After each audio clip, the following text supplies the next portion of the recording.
Hello, dear audience. Before we dive into this chapter, I wanted to note some disclaimers and content warnings for your awareness. There will be the usage of background music and sound effects that will recreate the effect and illusion of jump scares. Further content warnings include minor gore, body horror, frightening and intense scenes, grief, trauma, loss, descriptive scenes of death, potential character death, potential betrayal between characters, demons or demonic presences, vomiting and accompanying sound effects, discussions of being outed to family, and cruel, goading conversations. Viewer discretion is advised. Thank you, my dear audience, and now, enjoy. Hello, everyone, and welcome to the Melancholy We Weave. I'm your storyteller for this evening, Ambrose. I go by any all pronouns. And tonight, we will be telling this tale of horror using the game Quietus by Ollie Jeffrey of Sinisterbeard. This series is a melancholic horror anthology in which each chapter will be following different pairs of characters with backstories dripping with heartache, guilt, grief, and sorrow. These unfortunate main characters are actively trying to push past their traumas while utilizing scars within their own psyche to combat an unknown horror that pursues them. Just so you know what you're getting into here, dear audience, these are not stories about heroes or overcoming some great evil with the power of will. This will be about broken and hurting individuals clawing out of the depths of an unknown nightmare by the skin of their teeth. Will hope tease out of their grasp? Will they be able to elude dread before it consumes them? We turn the page on this anthology and land on the latest tale, Chapter 7, The Three Musketeers. Kendra Ullman and Sarah Blackwood feel at fault for what happened to their childhood friend Alice. Well, it was their fault technically, but of course her death wasn't their intent. It was just supposed to be a prank, something they've done to each other countless times, but this time around was different. She snapped, in a way, and then she ran. And then she fell. Down, down, down, those flight of stairs of her New York City brownstone. And then Alice was no more. They feel responsible, obviously, for Alice's death, but they also can't get past how odd she has been acting 6 months prior, when this all happened. How odd she had been behaving, how weird her apartment had been when they set up that prank, and they can't get this feeling that Alice never really left in the first place. And now these two friends find themselves on a private island trip that was meant for 3. In hopes to get over this guilt and grief. The Airbnb rental is decked out with the latest and greatest technology, a smart home, in the middle of the ocean. They've tried their hardest to forget for a little, even if it was just for this week, but the feeling of her still being with them has not subsided, and the technology in this place seems to be glitching out a lot. Hopefully it's nothing, right?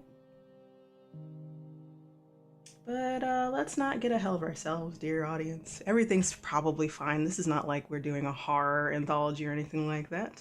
But let's introduce ourselves to these unfortunate main characters, starting with you, Jordan. So, Jordan, please do tell us who you are, your pronouns, your character and their pronouns, and a short sentence about what you've been seeing out of the corner of your eye lately.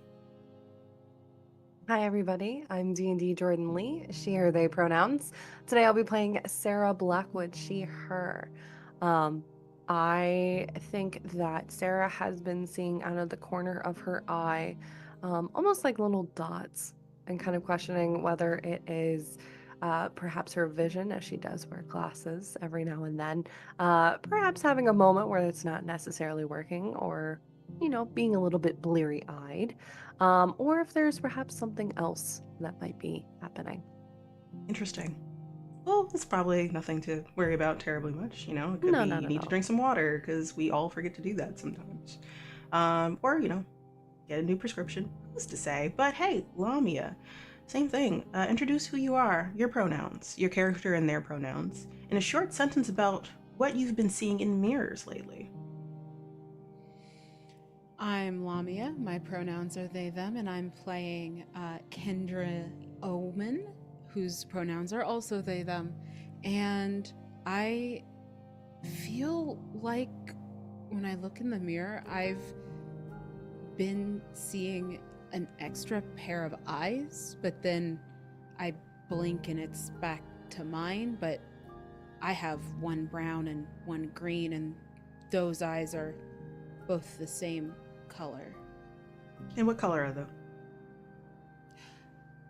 Uh, Can you never see it long enough?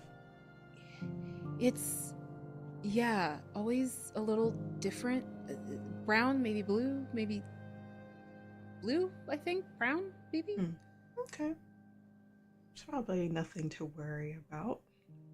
Like stress, guilt, grieving does mess with the mind a little bit in a different way than you might have expected. So, who's to say? And this trip is meant to kind of de-stress y'all.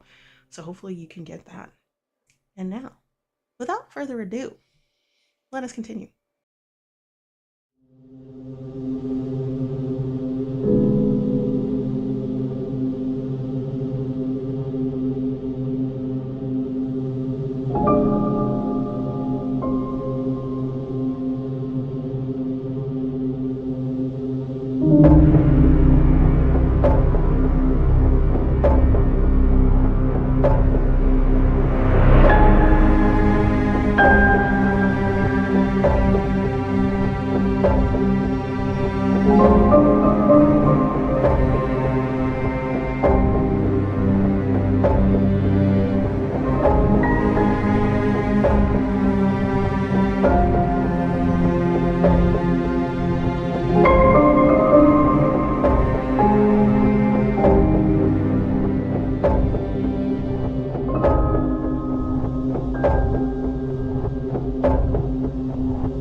The sea breeze brushes past you, and the night sky glitters with the stars and moon of an unpolluted sky.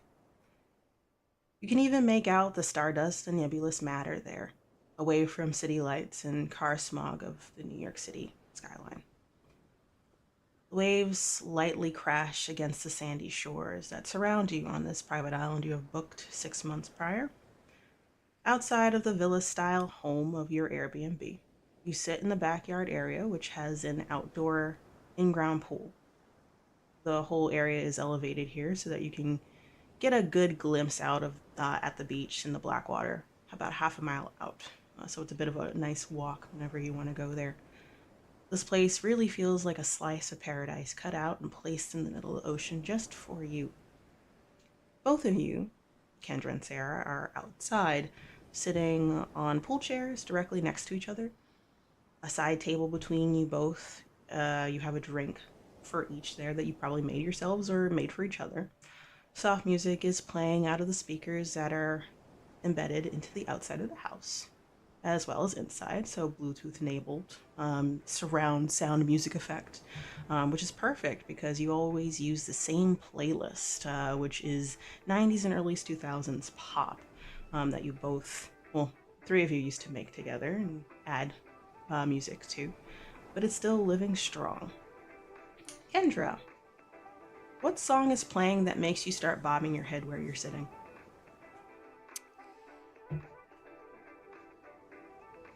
Backstreet's Back starts playing. I still have that entire dance memorized. Amazing. So you're bobbing to it. You're like, yeah, this is it. It kind of fades in, and it just like naturally gets you picked up as you're bobbing. You were like kind of lounging. It is nighttime, so no shades, but the breeze is heavenly. What do you look like as you're just kind of relaxing here?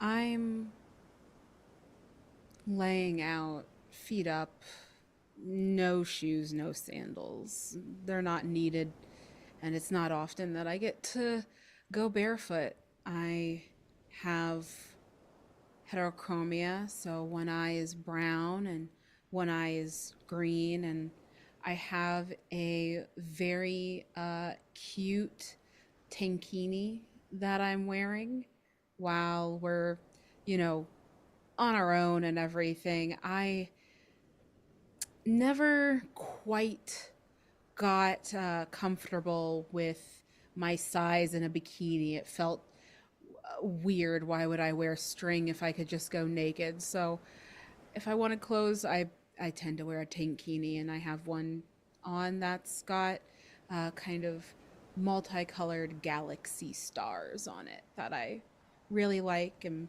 brought. It has a mesh keyhole cutout. I'm laying back, sipping a drink, enjoying the music and the throwback feel. Amazing. Sarah, you're next to Kendra. Um, I imagine that the vibes are different in terms of style here. But I also imagine that you probably bought a book with you from your bookstore. You're very picky about the type of book that you would bring with you out here. I Mm-hmm. imagine that, like, which book is deemed worthy of my attention as I sit next to the pool. What are you reading? If not a particular book, a genre that you bought with you. Sure. So Sarah is sitting next to Kendra, sipping on a strawberry daiquiri with no cherry, because I know some people make them with cherries. She has black sunglasses on. Her kind of brown hair is tied up into a loose bun. She is wearing basically the equivalent of like a surf shirt, a black surf shirt with a crop top. So her midriff is exposed, and then is wearing leggings, is basically trying to be as covered up as possible. Um, complete opposite of Kendra, and is even sitting underneath, I would say, an umbrella or some kind of like parasol to just kind of, still be in the sun, but try and cover up as much as possible. She is currently reading Midnight's Children by Salman Rushdie. So Awesome. she's about halfway through. This is a book that they read in high school. And this is still the same exact copy.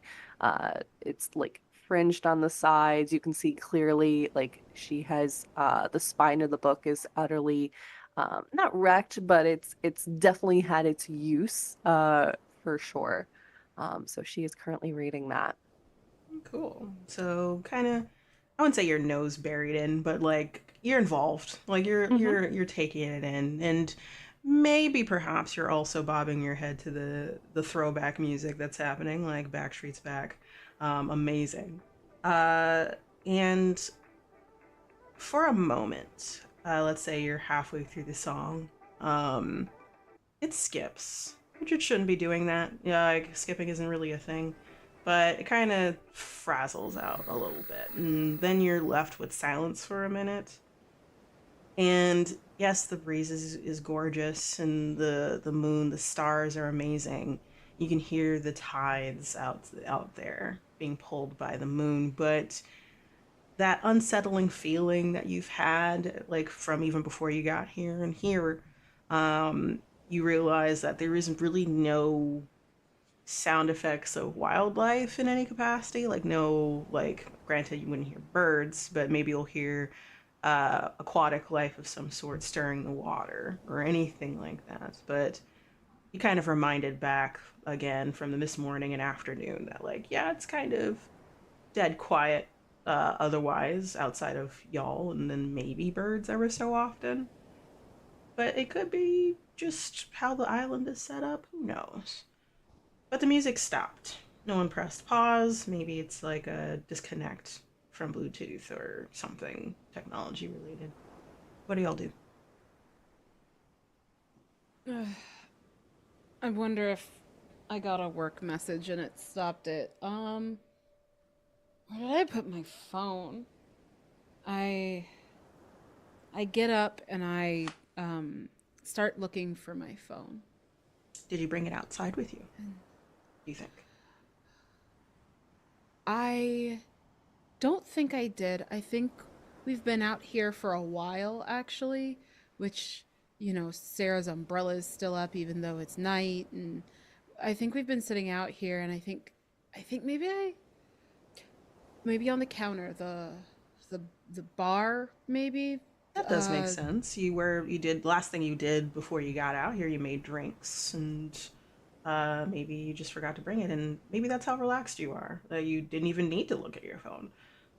So that's the first thing you do. Uh, that'd be a first. you have multiple phones though, so this is your personal. Yeah. Okay, so you stand up and you're like, let me just figure this out. Let me fix it. I could just press and see if I got a message of any sort. And Kendra, you walk in. Let's say there's like a sliding door, glass door, to the back, and then you leave it partially open because you're planning coming back out. Um, Before we follow what you're doing, hey, Sarah, what are you doing out here? You're gonna continue reading your book? I think she'll kind of not chuckle, but just kind of like give a when she sees Kendra kind of doing the dance panic of where the heck is my phone? And just kind of thinking to herself for a moment, she'll kind of put her book down just to kind of help. Uh, kind of check marking, like looking all over Kendra for a moment just to make sure it's not one of those moments of looking for my phone, but my phone's actually in my hand or it's in my pocket or something like that. So yeah, just kind of trying to assist from afar, but also understanding that Kendra's got it. And the last thing Kendra probably wants right now is someone to hover. So just kind of watching from afar to make sure that, hey, everything's okay, looking around the general area, Okay. making sure I have my phone, for instance. All right. So, Luckily, your phone is next to like your drink, let's say. So then, yes, let's follow Kendra for a little bit as they walk in. Um, and it's a little chilly inside, but like AC, right? Like that's fine. It's very high tech in here, all things considered, in terms of style of villa. And go to like the kitchen, you're passing the living room. Everything's kind of open space plan here. Like everything's not connected. Nothing's like walled off or anything like that. So you kind of pass the living room, the TV. You get into the kitchen area where there's an island. White marble countertops greet you. There's still the leftovers of your drink, and everything, like not drink, but like your drink mixings, as it were. No one's really rinsed anything yet. And lo and behold, your phone is there next to mixing cups. And you do see like a little, like your phone has lit up for a split second with a notification. Uh, I look at my phone. And you look at it, and it's a notification from the person that owns this Airbnb, just in general. They're doing just a quick check-in to make sure that you're okay. They ask like, "Hey, how's everything going? I know it's been like a few days that y'all have been here. Like, let me know if you need anything, me to drop anything off, or if you need to go into like a nearby town or something like that. Because, as you know, he has the boat. Um, like offered to leave it behind for you if you needed it, but checking in. Yeah, man, this guy just okay, whatever. I text back, we're doing great, beautiful villa. I'll let you know if we need anything. And I'll send it. I kind of thought it would be work, and it's a little annoying that it's not. Mm-hmm. Like, it's not even the right phone for it, but they know how to get a hold of me, and sometimes they do. And this is. This guy doesn't need to bother us. We'll contact him if we need anything. Mm-hmm. So I, it gives you a thumbs up emoji, and all that other jazz. But then that's the last thing. Can you roll for me? One dice. Oh, one. Mm-hmm. Oops. I know it's usually like 2d6s for things, but for quietus, we just need one, unless you want to build a pool. don't think so yet. Not yet. But I should have. 2. Yeah. All right. On an uneasy roll, which is like the lowest we can go so far. Character does not succeed. Dread goes up by 1. That's my score, everybody. So you don't have to worry about it. You don't have any heavy consequences that happen yet. But I can accrue dread. So you put the phone down. You're kind of annoyed a little bit because, like, hey, this is kind of just meant to be an island retreat of sorts. Work still would have annoyed you, but like this guy that this place belongs to, like kind of checking in every few days kind of situation isn't like, it's kind of annoying, but hey, it like every day though. It's yes. Like... So yeah, just kind of like I wouldn't say you're concerned, you're just annoyed, I would say. But it is what it is. Maybe if he reaches out again, you might tell him like, hey, could you just straight up leave us alone? We will contact you if we need you. As you're putting your phone down, you're probably considering making another drink or bringing something out like a snack with you and Sarah, just in general, because like it's been a few hours that you've been out there. And as you do, you hear sound like you can't really quite place for a moment. It's like repetitive a little bit. And it sounds like the best way to put it, it sounds like heels walking across marble floors. And it's very close. And the first thing you probably think is that like maybe Sarah came in. Sarah, is that you? You look up, you look around, and the walking continues, and it seems like it's passing Sarah? you. And then it just kind of fades out.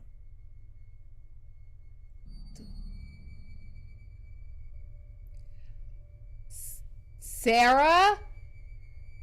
You look around. You don't see anything. You don't see Sarah. The door is still open.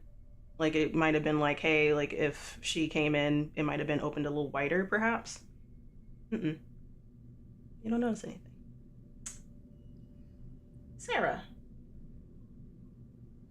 you're out there. You're waiting. You consider opening your book back up, because maybe Kendra is making another drink or making more drinks in general. And can you roll for me? Sure. Absolutely. That is a 5.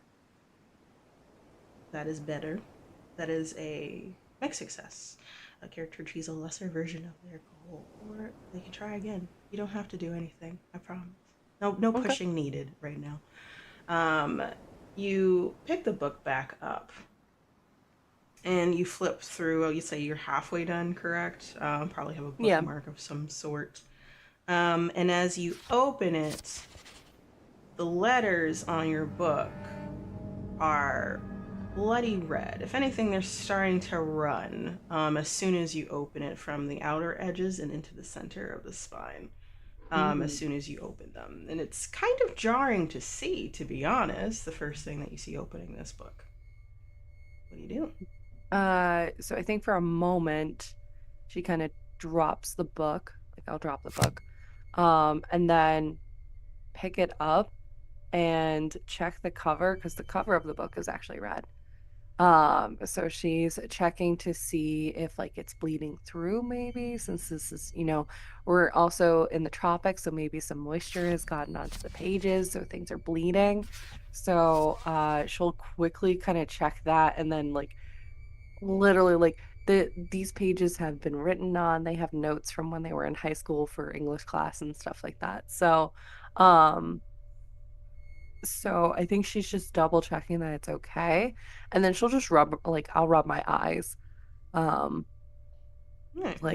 stare at the drink for a second, questioning, like, did I drink too much? Like, yeah, just as kind of like trying to find, a logical explanation for what just happened. Understandable. you flip it over and you look to see if there's any form of bleeding, if it bled through pages, if the moisture got to it. No, no writing, or like if you ever written red pen or any other kind of color pen that could have aged and maybe turned that color, perhaps like a deeper dark red. No, not that you can tell. The cover looks fine. Like it might have a lot of like what is it like? I don't know if you spine break, but like it's been that long, so it might have like broken down in general. No. She's to interject, she's rewoven the spine a couple of times Oh. too. So she is that level of like nerd, but also very much cares about her things that she will rebind the books. She'll basically just make it almost so it's like new, but also it's a very clear thing of this is her copy because these are also books that she keeps in her bookstore, Oh. coffee shop, etc. So she also knows when people are trying to steal her books because she can be like, no, that's mine. It's an original kind of thing. So Got you. All right. yeah. So it seems fine from what you can tell, and then you go back to the page where, like, when you flipped it over, your hand was kind of like separating it, and then you flip it back over. It's back to normal. There is no bleeding. It just looks like where you left off. If you might have some etchings or writings from the last time you read this, perhaps. That's about it. And they're in blue ink, so Maybe I've had a little bit too much to drink, and she'll kind of slowly push her daiquiri to the side, mhm. and And then just kind of listen for a moment to see yep. if Kendra needs anything. What ends up happening as soon as like that happens, you can kind of hear Kendra say something in the background, and then just actually calling for you. Um, and it sounds a little worried, or worrying is the best way to put it. Like, hey, where are you, friend? Hello, kind of situation is the vibe that you're Got it. getting from Kendra. Then I'll get up and kind of, uh, I think I'll take the book with me, not wanting to, if there is something strange going on with like the moisture in the air, the heat, or whatever, not wanting to expose the book any further. She'll kind of like just kind of hold it to her chest and take it inside, with a sigh. Um, and I think she'll call back, Kendra, no, I didn't take your phone if that's what you're thinking. No, it's fine. I think I'm just tired. I might have overindulged. I think I just need to maybe lay down or something. That's all. It's fine. It's fine. Might be a good idea. I apologize. I think I might have overpoured on the drinks a little bit. Always a heavy hand. Always a heavy hand. Only Yeah, with that's friends. And she'll kind of just give the little wink of like just knowing. Uh, did you find your phone? Is everything okay? Oh, yeah. The guy texting again. It's what stopped the music. So, Oh. yeah. But yeah, it's getting late. I think I'm gonna head off to my room. Okay. What time are we thinking of getting up tomorrow? I mean, we're on vacation. Yeah, true, but uh, I don't know. I don't like to leave anyone waiting, so and I could certainly sleep the day away. Who is gonna be waiting? I don't know. I don't know if you have some big plans of if we're gonna Me. do like some. Was that your phone? D- no, no, no.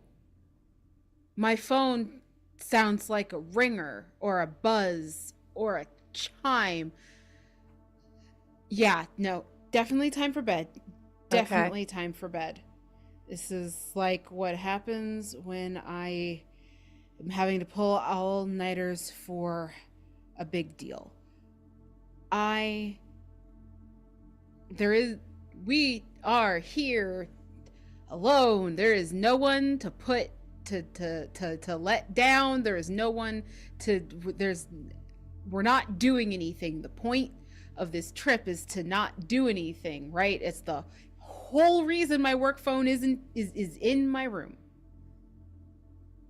I think Sarah will kind of give a very skeptic kind of look at Kendra of like not really believing this at all, but we'll Don't just give kind me of that look. It's in my room. I haven't had it all day.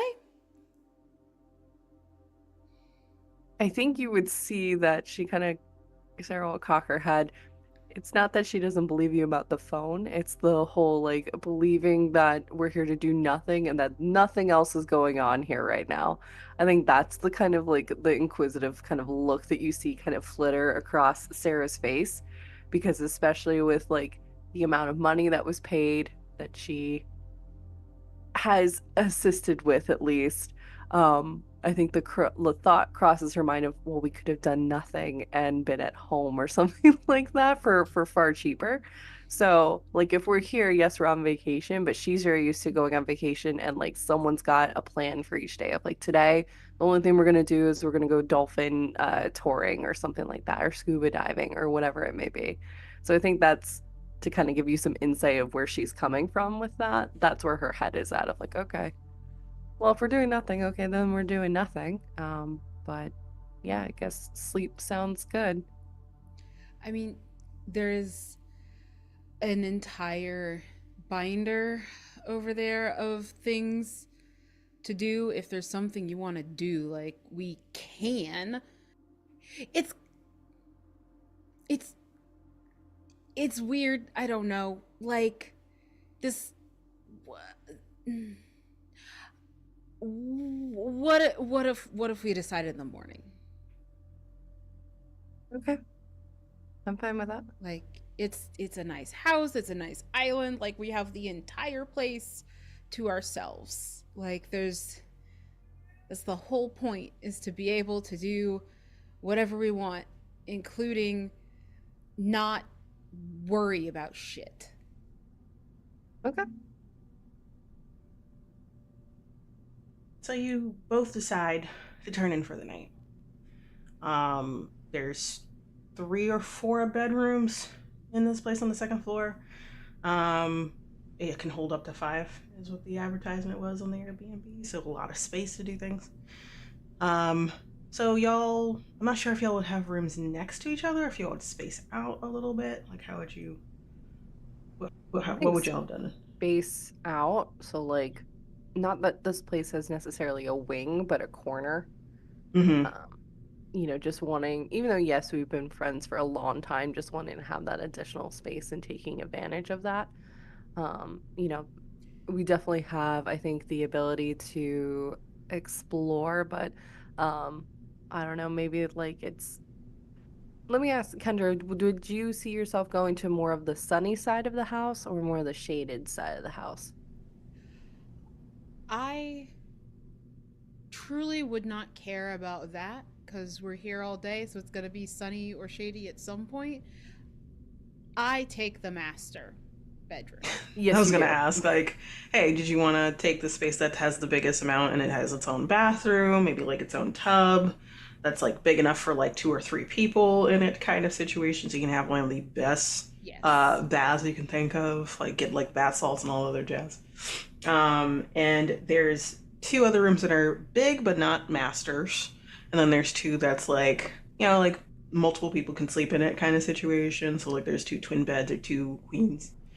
Don't need those. So you go for one of the other bigger bedrooms, Sarah. Yeah. And it's perfect for you. It's perfect for Kendra. So that's great. So y'all go up the stairs, and let's say you split off at the top, going down different sides of the hall. Are y'all going straight to bed, or are you like getting ready to like taking a shower, or like doing like nighttime routines of some sort, like washing the face? What's up? I'm taking a bath. I definitely draw a bath, kind of shake it off, wash it off, relax in the bath for a while. Cool. What are you doing, Sarah? I think Sarah is she's a night owl. So I think what I'm doing is there's like a little balcony in her little room, like not a massive, nothing compared to the master bedroom, but a little alcove balcony that you can take like 2 or 3 steps. There's maybe a chair. Hmm. And she's just kind of sitting there, kind of like watching the waves lapping in, sitting under the moonlight, and just has some kind of like calming, not lo-fi, but just kind of ambiance kind of music playing in the background to just kind of wind down for the evening. She knows if she dives into a book right now, she's going to be up the whole night and not actually sleep. So, Gotcha. Okay. Both wonderful ways to like end your night. We're gonna start with you, Kendra. Assume that this is happening at the same time. So like we'll go back in time kind of situation. You draw the bath. You like turn it on. There's a lot of selections of like bath bombs, of like salts of different scents. You might have bought something, Bubbles. bubbles, like if you wanted to bring like certain Classic. scents. Yeah. All right. Cool. So this is vacation quality tub. It's going to work out all the kinks in like your body. You're just going to soak it in. And it takes a little bit of time for it to fill. So like there's some steam coming into the bathroom as you're preparing. You might like do something with your face, like either put on a mask or wash your face before you get in. And you go up to the mirror where the sink is. You're prepping, you're looking down as you're going through your own stuff to prep. And you hear a noise. It sounds like skin on glass surface, like someone rubbing to, you know how like someone rubs on uh, a dirty vehicle glass to like write something? That sound effect. It takes a while for you to figure out that's what it is because it happens a few times. You're looking around first, and then you look up the foggy mirror, and you start to see the half written sentence of some sort. And it's kind of not what you expect to see, and you're like, this cannot be happening right now kind of situation. But when the sentence is over, it reads, have you ever imagined what it feels like to have your neck snapped?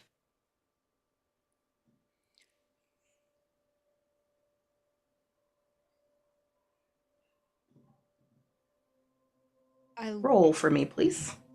And if you would like to add a pool, you can.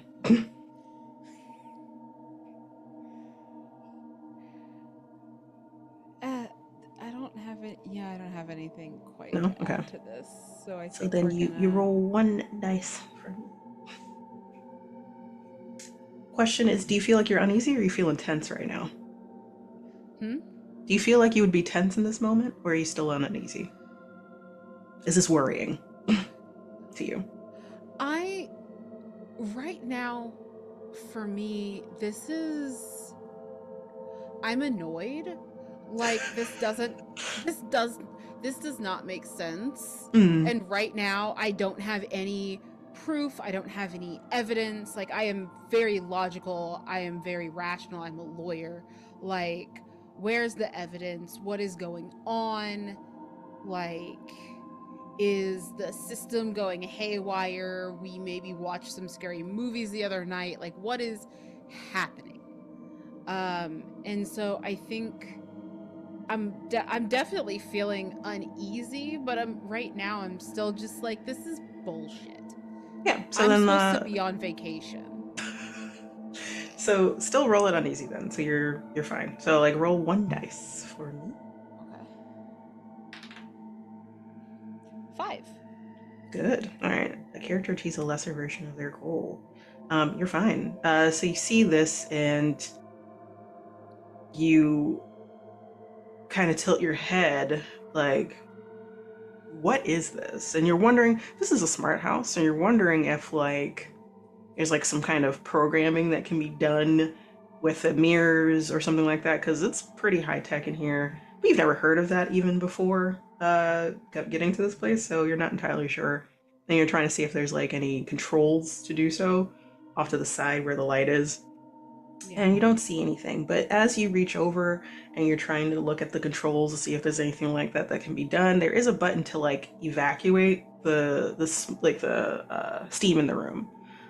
So pressing that, you see the steam kind of immediately flood through here, like a vacuum noise is the best way to put it. And that writing disappears off the mirror because no more steam on the mirror. But you do see the tail end of curly black hair leave the bathroom from behind you. So it was like someone had just walked past you, and you just see the curls bounce as they exit the room.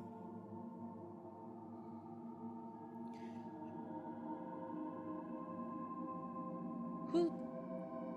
Sarah? All Sarah, right. what the fuck? And with that, let's transition over to Sarah. Let's go back in time a little bit. Sarah, you're out on your balcony. The breeze is amazing and relaxing. You can smell the sea air. You decide not to read a book or continue your book, um, because you will get lost in it. Like that will happen. You will not be able to. You'll lose track of time. I'm not going to be so like you're not going to be able to sleep. Period. You're just like, but who's stopping me? I'm an adult. So you have your arms crossed over the balcony and you're looking and out to the beach. You hear the crashing waves, and then look down over the balcony. And you like say like you're looking down at where the pool is. There's like the flooring of like the kind of scratchy type of material, kind of reminiscent of like sand that's gotten hardened kind of situation is the best way to put that texture. You can see the uh, pool chairs, like a few lined up. Still see like your empty glasses over there because you haven't cleaned it up, but you'll do it tomorrow. It's no big deal. And you're looking over, and then you see out of like the corner of your eye while you're looking, like you see a massive something straight below. Then your eye focuses, and then you see a mangled body as if it had just fallen down a flight of stairs. High heels, black, with red bottoms, pencil skirt, blouse, it's ripped, blazer, it's half off, mess of curly black hair, neck bent at the wrong angle. See that?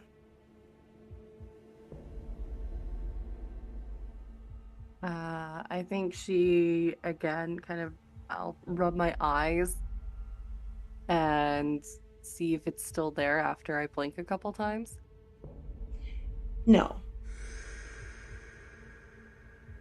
You have this weird effect of like, you know how like when you look at the sun and you get like the imprint on your eyes, and it's you see like the outline of the body behind your lids. Yeah, But when kind you of look, seared it's into not your there. brain a little Yeah, bit. it's just Yeah. seared. It could just be you did that obviously of like that was a visual that I did not want to ever see again. Um, and you take a deep breath and you push back, and then you feel a presence behind you, like someone's like hovering over your shoulder, not touching you, but like someone's jaw is just hovering over your shoulder.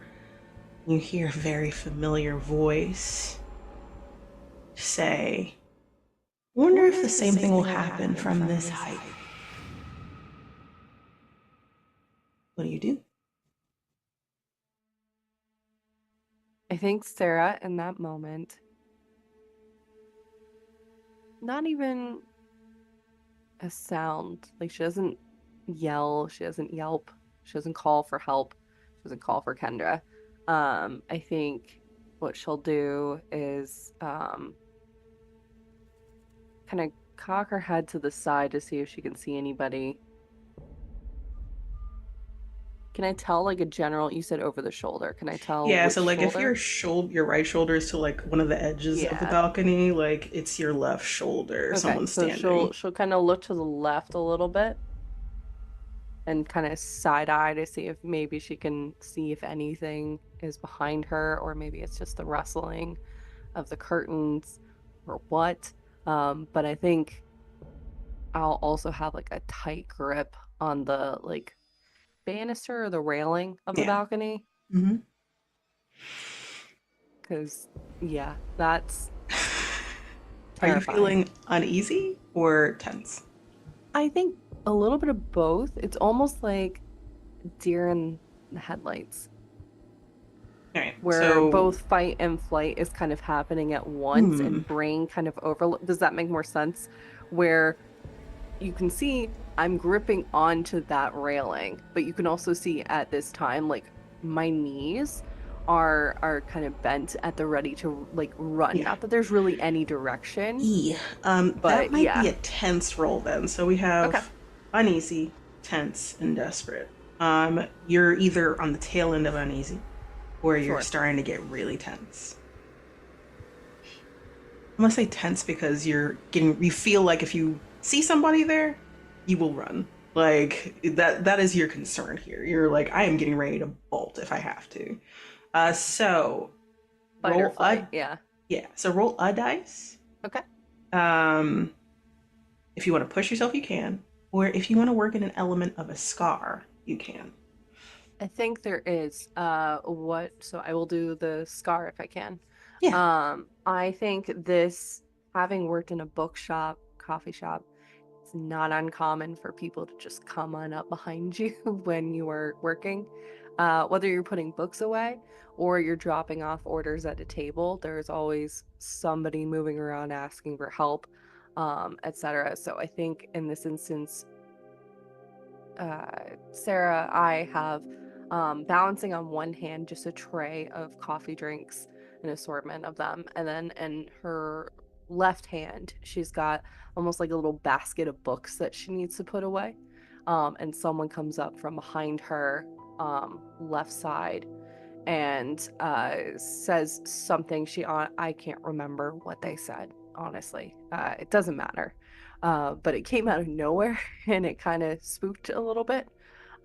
So I think she had to, or rather, I had to quickly pivot so that way I don't spill drinks on customers, but I also don't drop heavy books on people either. So trying to find a balance between that and being able to stand strongly and securely while helping this person that just came out of nowhere. So I think that kind of flashes in her mind. It's almost like a dance move, Yeah. where she kind of just crosses her legs, like does a 1-2 step. I think literally in my mind, you'll literally hear her singing, let me see you 1-2 step, as she kind of like will quickly pivot to kind of quickly turn around and kind of be at the ready. Not that there's anything that she can grab onto besides the railing, but just kind of to face what or whoever is behind her. All right. You have successfully described a scar to me. So you add an element. I would say like either fancy footwork or whatever you want to label it is the element. If you want to Sure. put that down in the element category later, Okay. you don't have to do it immediately. And that gives you an extra die. So you have two, but that raises your anxiety by two. So like you have anxiety 2 now. Okay. Don't worry too much. It's you have to worry when you're at 10, so you have some time. Do not worry. Okay.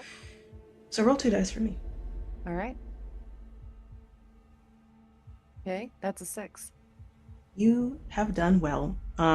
So this was a tense roll, so you succeed just fine. Nothing bad happens. Fortunate for you, unfortunate for me. But what ends up happening is you turn slowly. So you can still feel the presence hovering over your shoulder. And it's that moment when you like turn over and something enters your vision slowly because you weren't expecting anybody there. But this figure enters your vision, and it takes a while for you to realize what it is. And you see your eyes coming in contact with deep hazel green eyes that are like kind of laughing lines at you, kind Yeah. of. So clearly you're used to this of this person because you know who it is. You haven't seen those eyes in a while, but before they looked very lifeless last time you looked at them. Um, Smile, very deep smile reaching their eyes, and you see blood in their teeth and mouth as they grin at you. And then you notice that their neck isn't quite right. It's not fully like over to the side, but it's not sitting well. And they smile at you as you turn to them. And you blink your eyes, and you're alone. I will let out a sigh, a breath that I didn't realize I was holding.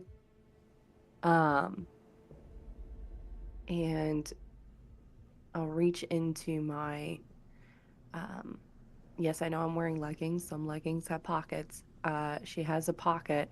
And you'll see me pull out the small kind of pad of paper and a pen, and she'll write down what she just saw. And for anyone that was maybe glancing over her shoulder or is watching this happen, she's on like page 4 or 5 of notes that she's just been kind of taking as things are kind of happening. Some of it, strange occurrences and appearances that have been happening. Some of it are, it seems like she's perhaps trying to jot down things like when you first wake up from a dream, hope of maybe writing a book eventually. So it's interspersed. So you have these moments of, is this real or not real? As well as stuff that could go into her book that she's writing. Hmm. You have a list of notes, and for the audience noting it, like if they were to see like a camera going over your shoulder of you like flipping to get to the next page that's empty enough for you to write this down. Yeah. And as you finish writing it and you like punctuate it, you hear Kendra yelling for you. I think I'll take another breath, close my eyes for a second, like scrunch, try to remove those eyes that just appeared in the voice that I know so well. Steel myself, and I'll head over into Kendra's direction. I think knowing Sarah, Sarah will have her phone up as well as she's gonna have her pen at the ready because she just saw some weird shit. She doesn't know if someone just broke in and Kendra's now yelling. Is it a weapon? No, but she's gonna make a pen a weapon if she can. So yeah, she's at the not holding like this. She's just literally at the ready to kind of jab because no, no, she doesn't want to accidentally hurt Kendra if she just rounds a corner and just kind of stabs down. So this is more like jabbing at the ready kind of thing. All right. Let's say y'all meet in the hallway. Like y'all get out of your rooms and then like you kind of round the corner at the same time to see each other's faces from the other end of the hallway. Kind of situation. Were you in my bathroom? No, why would I be in your bathroom? Someone was in my bathroom. Someone is in the house.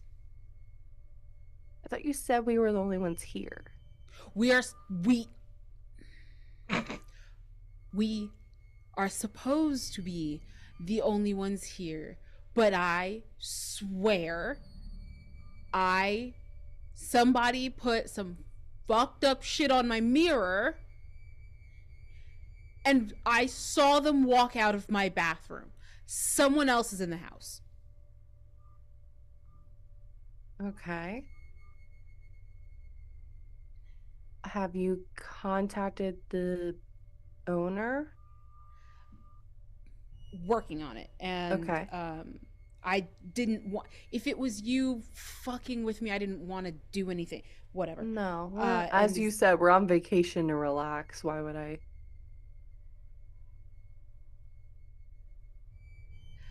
yeah, I'm texting him. I just wanted to make Okay. sure.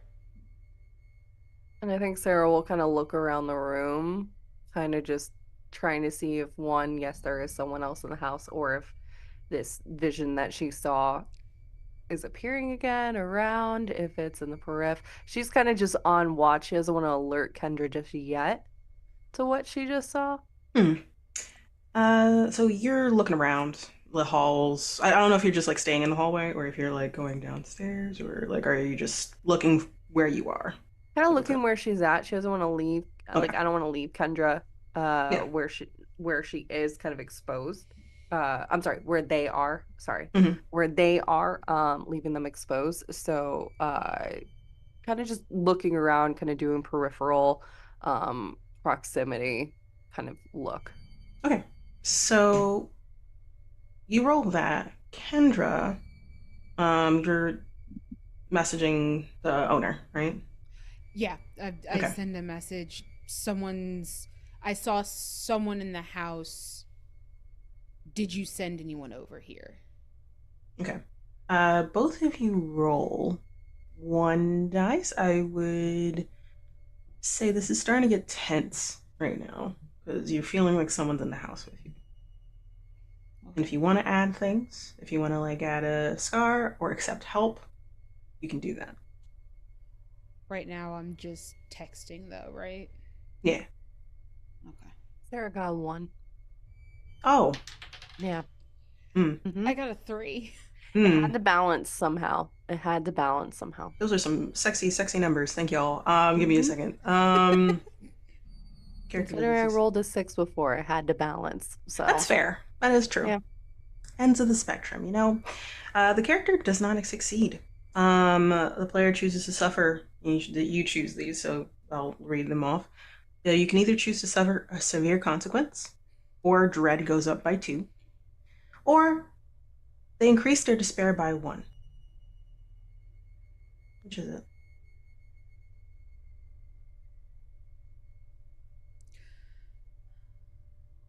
Or you can push it and make it desperate. Higher risk, higher reward. Let's do a severe consequence. Hmm. I For love at least that. for me. Okay, for you, severe consequence. Sarah, what do you want? Um, I think I'm gonna push it. I think Sarah's just too on alert right That's fair. now So if you're and so if you're wanting to gonna just ground. Yeah. okay, if you're sorry, one second. Sudden stretch. Jesus Christ. That came out of nowhere. Desperate roll. When you're pushing to desperate. Let me see. You add an extra die. You're gonna roll a dice before you do this, and whatever Okay. that number is, divide it by half, Okay. and you increase your anxiety by that number. Okay. 1. All right, increase your anxiety by 1. Okay. So that's a good and like instead of Yeah. the alternative of full increase of anxiety to six, like by 6, someone has done that. Yeah. Um, so now you can roll again Okay. with 2 dice, Okay. but desperate is a little higher risk. Mm-hmm. So if you fail this one, I get goodies all around. Okay. So I rolled both a 1 and a 6. You get the 6. So So, you're fine. You're good. And I know what ritual you're talking about. yep. Can read your lips. Yep. Um, uh, so you succeed. But dread goes up by 1, so I increase my dread to 2, just because it's that desperate. I'm seeing like Sarah is kind of having a moment of like starting to increase your like jerking your head around, looking around a lot. She's hyper Um, vigilant. It's Very the hyper hyper vigilant in this focus. moment is definitely coming through right now. Um, so we have 1 failure and we have 1 success. So let us play out the success first, and then we're going to play out the failure. You're looking around, and where you are, you can see from the top of the stairs down. You can't see the full area downstairs, but you can see enough if anyone passes by, you suppose. Um, Down the hallway, there's like windows on each end of the hallway kind of situation outlooking. and you're looking at your doors, other doors. There is one of the doors that you haven't used yet that like would be like double beds kind of situation in one of those rooms. It's open. So you're wondering if someone's in there. Maybe. So you do see that. But you don't really see any sign of like anyone walking in from outside because usually there might be like some sand from outside if someone came from outside in kind of situation. You don't see that anywhere. Um, but that's the only other indication that you would probably look for if someone was coming through. Just the door's open. For Kendra, you are trying to message the landlord.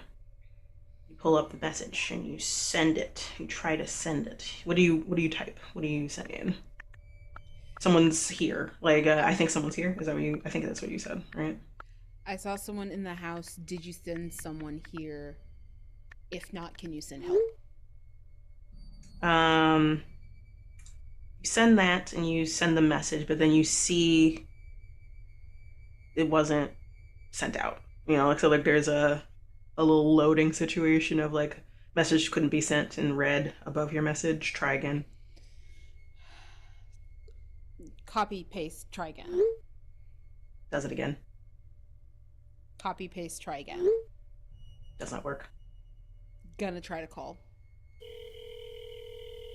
You call and it rings. And keep in mind, while you're trying to send this, you still have connection. So it's not like there's issues with any like you have reception and you have Wi-Fi. So that doesn't really make sense in general. So you try calling and it rings, and it rings, and then Gonna put it on speaker and email while I'm calling. Okay, so you put it on. I love this. So that does make sense. It's like everything possible. You do this.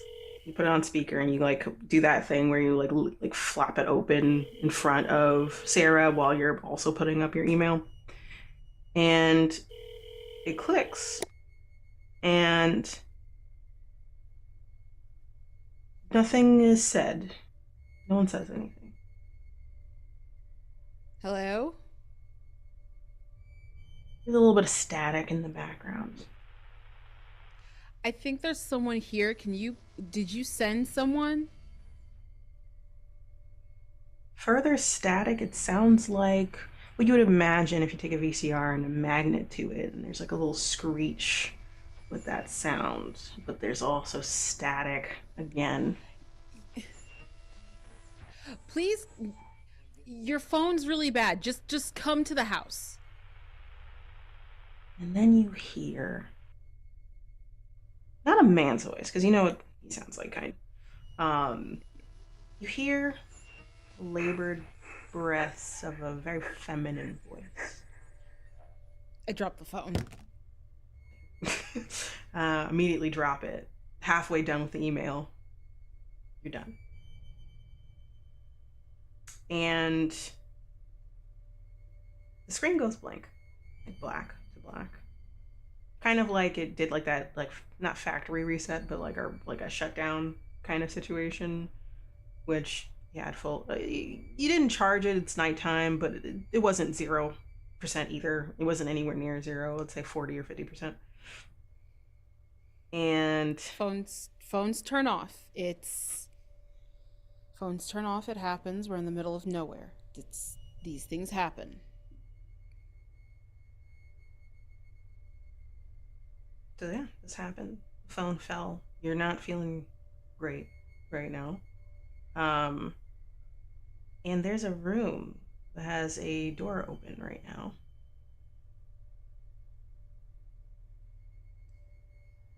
One of the double bedrooms. Neither of you went in because you didn't need to after the first day. Is Sarah still here with me? Mm-hmm. Did you open that? I think wordlessly, I'll just shake my head no. How are you feeling, actually, Sarah, after you're hearing a labored breath on the phone? Because Kendra had a very immediate reaction? Yeah, I would say even more uneasy. She is literally playing every horror movie in her head that she has ever watched, like ever. When it comes to either Halloween or, with Michael Myers to, The Grudge, with hearing that kind of death vibration on the phone, to I think I'm trying to remember the other movie that's the calls coming from inside the house kind of thing. I'm blanking on the movie name, but that movie. Mhm. Um, that kind of flashes through her mind and her eyes throughout this entire thing, even with that kind of voice gasp sigh that was her on the phone. Her eyes have been just trained on that door that's opened that was not before. So I think Kendra, you're like looking at Sarah and her eyes have just been trained on that door.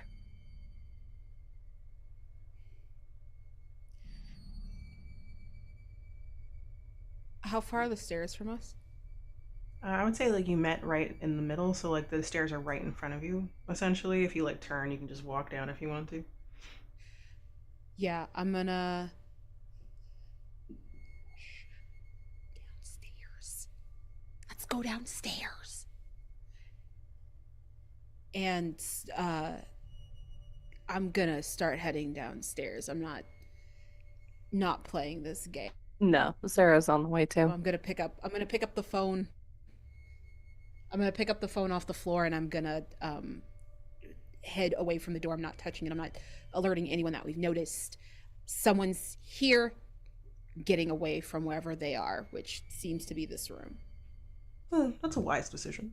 So you both start walking down the stairs, and behind who's last? Actually, okay. I would say just to catch up to Kendra because Kendra was Yeah. already in motion Mm-hmm. and Sarah's a little bit slower to move. So As you're running, not running, I would say like you're kind of briskly walking, not a run. You're just kind of like speed walking. speed walking down the stairs. You hear a voice behind you. It's like, "Oop, don't trip, trip, don't trip." Mm, mm-mm, mm-mm. I'll grab onto any railing or put my hand on the wall to like do that thing of like when you're really drunk and you're trying to balance yourself. Just try to like so I have that added thing and kind of speed up a little bit behind Kendra. Okay. So you'll get to the lower level. You're walking kind of into the mixture, like that in between of the living room and kitchen area is the best way to put it. You're looking around, and I would say you're looking for any further proof of anybody. Did anyone go through the front door or back door? But y'all both lock those up before heading upstairs. Mm-hmm. If I can disagree, I think Sarah's actually doing the opposite. She's looking for not like ways that someone has come in. She's looking for ways to get the F out. That's fair. So I want a knife from the kitchen. All right, get a knife from the kitchen. There's like a block with a whole bunch of knives. I'm assuming you get Biggest one. the biggest one. Yeah, I was like the biggest one, right? Yeah, the one we can all see perfectly clear in our heads. And Sarah, you're looking for a way out, and you can either yeah. go through the back where the pool is and stuff like that, and you can like walk around to the front.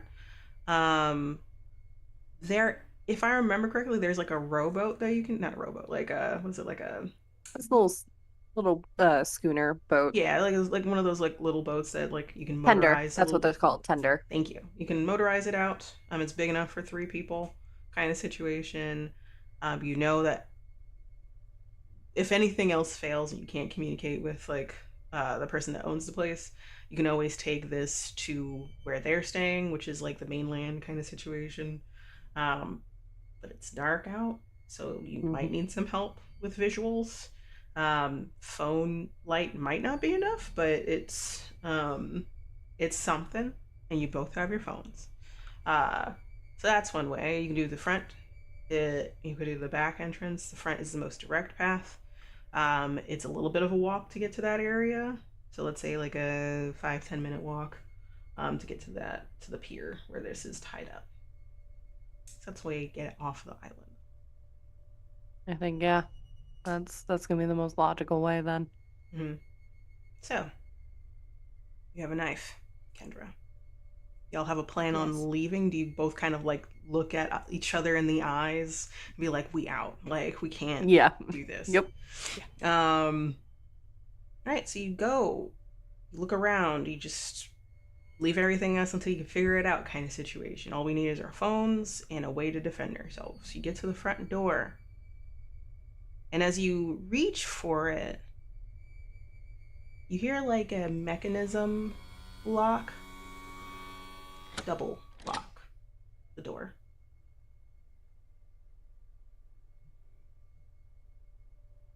I'll try the door. It won't budge. Unlock it. Sarah, unlock the door. Unlock. It's kind of resisting you, actually. Okay. There's a smart home connect area where like you can program the locks of the room in the main area. It's like a panel kind of situation. So like maybe I could undo it there. No, I think actually, if anything, that pushes me to not, because if this was like one of those old kind of locks, then, she could get a bobby pin out and maybe, This is not an old lock. This is this is not, no. So that's why I was like, I'm averted to like all technology, Sarah. So like this, I think would be very like, looks very expensive. I don't want to break it, especially just knowing even just a portion of the money that was paid for this place, even with us fighting for our lives to get out. So I think she panics for a moment. She's like, not my expertise. I think actually what Kendra will do is pivot, and she's going to make sure that she grabs the tender key that's kept in the house. So that way we're not going out there and not having a key to drive this thing. Got you. Okay, so I would say if you go ahead, you wanna do? You said there's a panel. Mm-hmm. If Sarah's not gonna mess with the panel, then I am going to try and unlock the door and the panel. Okay. You're both doing something that would increase your hope. So like if you want to roll for it, and if you pass, whether it's a mixed success or a full success, you can increase your hope by 1 each. So if you can get the door unlocked by using the panel, that's an example, and if you can get the key, those are 2 ways. Okay. 5. Can I add a? You got a 5? Yep. Would you say you were tense or desperate at the moment?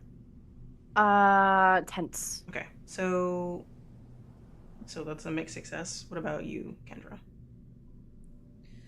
Can I add a scar? Absolutely. Tell me about it. Tell me your woes.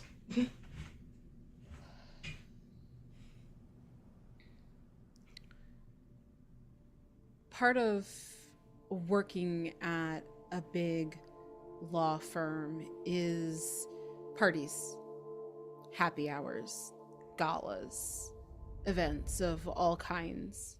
Even, if client is having an opening or some kind, as legal, sometimes you'll be invited, and so Kendra goes to a lot of these things, but I think really early in their career, they went to one for a client that had been difficult.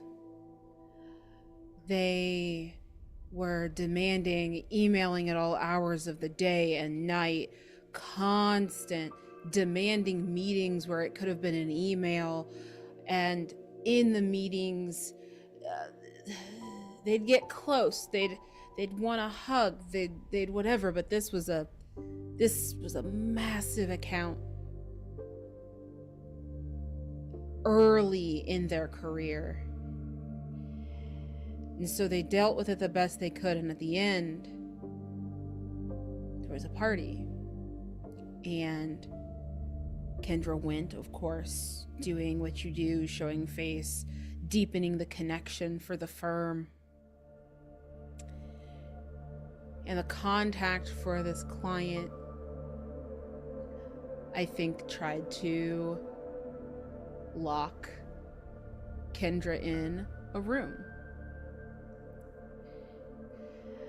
Very rich, very high-powered, and I think there were a security system kind of situation that Kendra ended up having to work with and or break in order to get out and leave. And I think that they did. And they were taken off of the case. And they got in a lot of trouble at the firm, despite telling them what happened. Okay.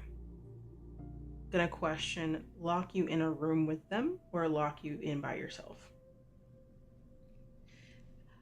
By myself at that point. Okay. Got you. Not sure what to call that element. That would be, it could be a form of resourceful, essentially. Mm-hmm. Resourceful with locks, or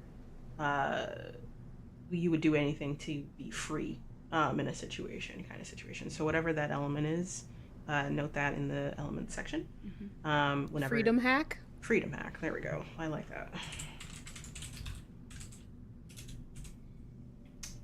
Increase your anxiety by 2. Okay. And you get an extra die to roll here. This is tense for you, if I remember. So you get 2 dice now. Okay. And so this is tense. And can I go ahead and what do I have to do to push myself for the... Oh, you want to push?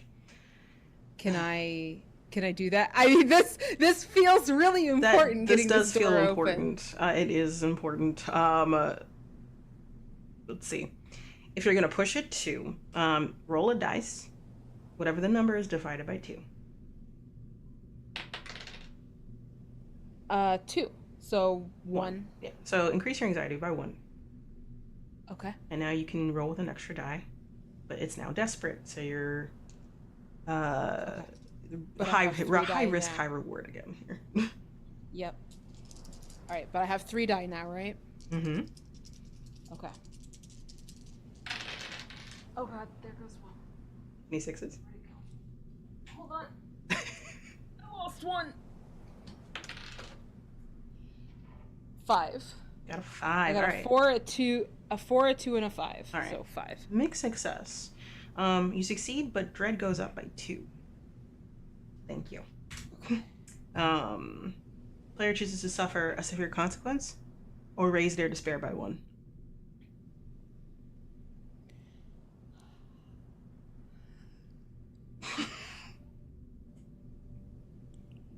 Consequences. Consequences. Let's go consequences. We love the consequences of our actions here.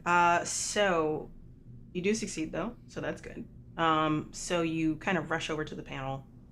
You have a knife with you, the bigger one. And similar system kind of situation, not exactly the same. This one's more high end, but there is like a few like locks, so you can like lock certain doors and windows kind of situation with this panel. Mm-hmm. And it's registering that the front and back doors and all the windows on the first floor are locked.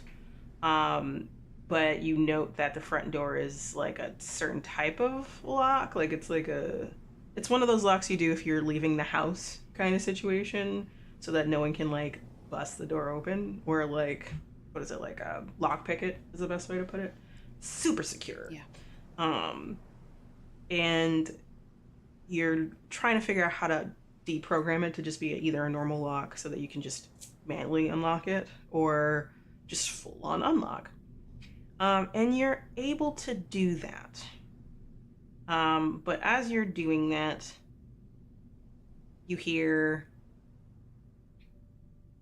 Alice's voice behind you.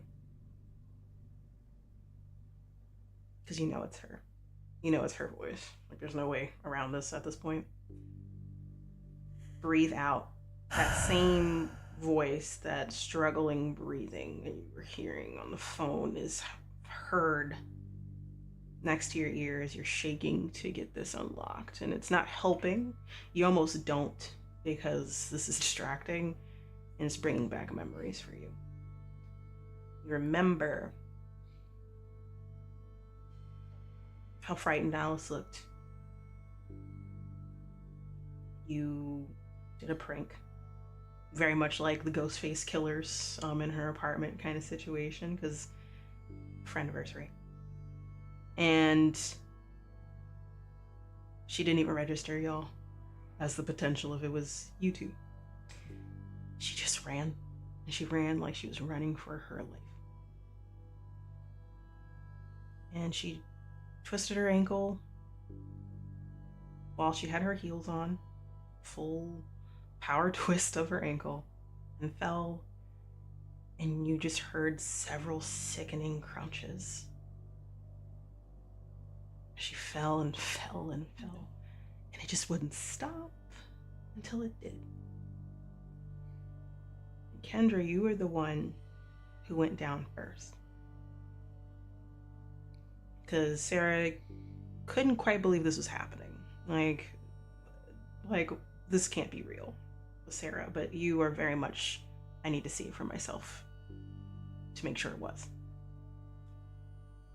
And all you remember, the thing that resounds in your memory the most, is that she wasn't dead immediately. She was choking on her own blood. She could barely breathe. But it was going to happen, because there's no way it wouldn't. Unless the paramedic was there immediately. Maybe. It sounded like she wanted to say something, so just the guttural sounds of trying to form words stuck in your brain, and you hear it next to your ear as if it's on a speaker system. Actually, it is on the speaker system in the house.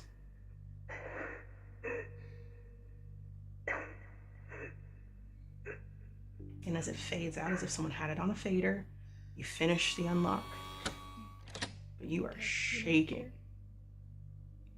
The blade slips in your hand, Crying. and you cut your hand open because you are lost a little bit. But you are able to unlock the front door. Please increase your hope by 1. Well, both of your hopes by 1. You were saying something, Kendra? I am crying as I open the door, and I think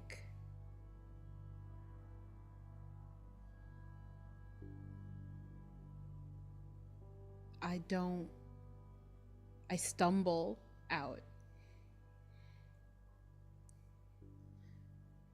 and I'm just crying. You're dead, you're not here, you can't be here, you're already dead.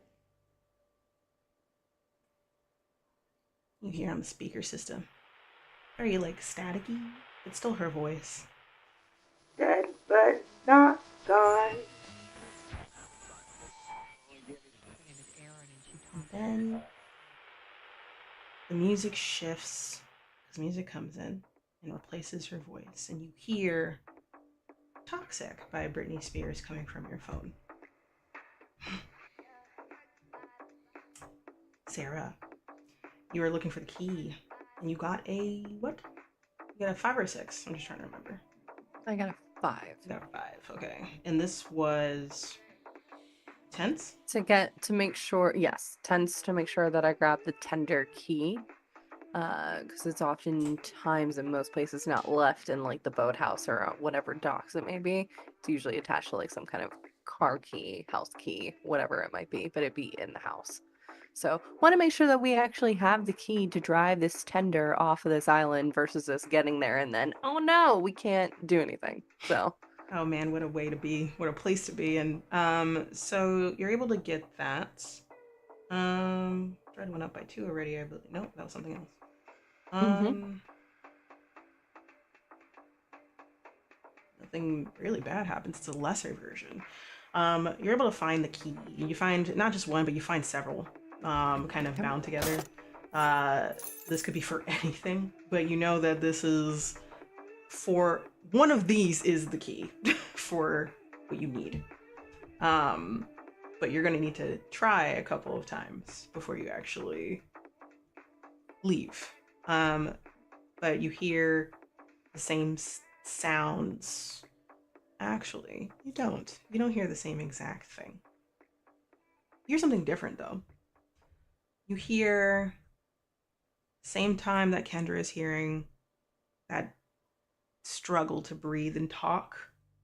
Alice's voice crying.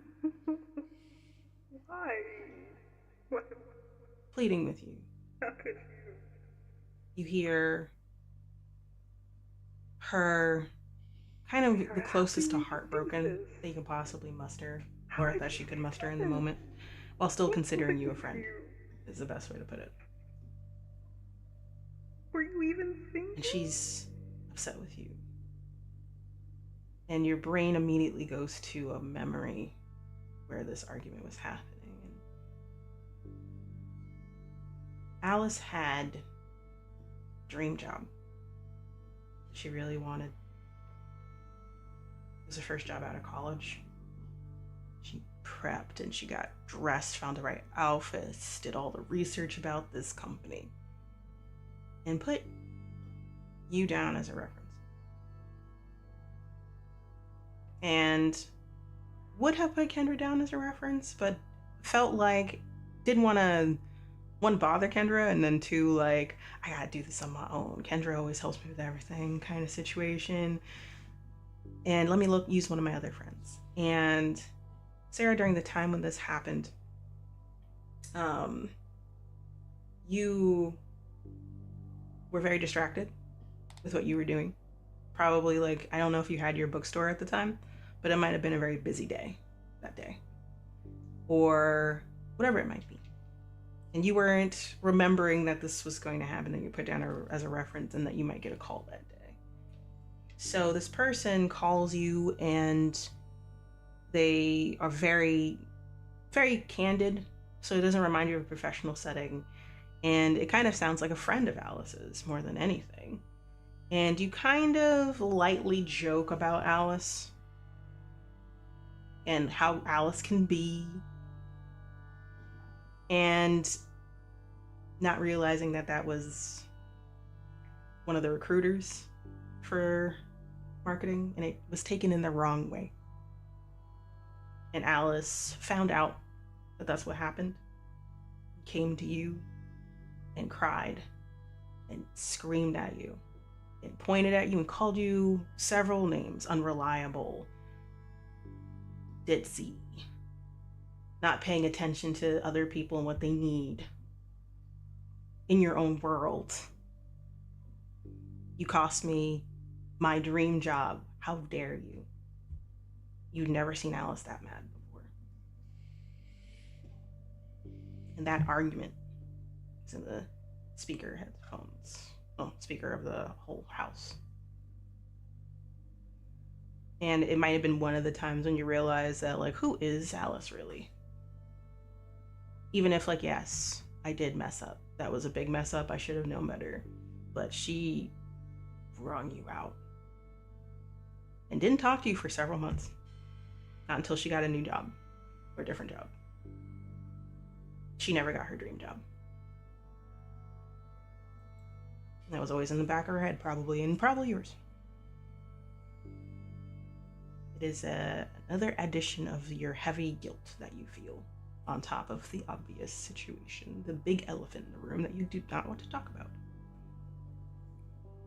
And then Kendra rounds the corner from where the panel is, and you round the corner with this ring of keys that you don't know what belongs to what. And you both look at each other, and you tell me, how did you feel, like, in terms of hearing this? Like, were you also crying, or were you trying to keep it in, or what? I think I look a bit lost because there's definitely tears in my eyes.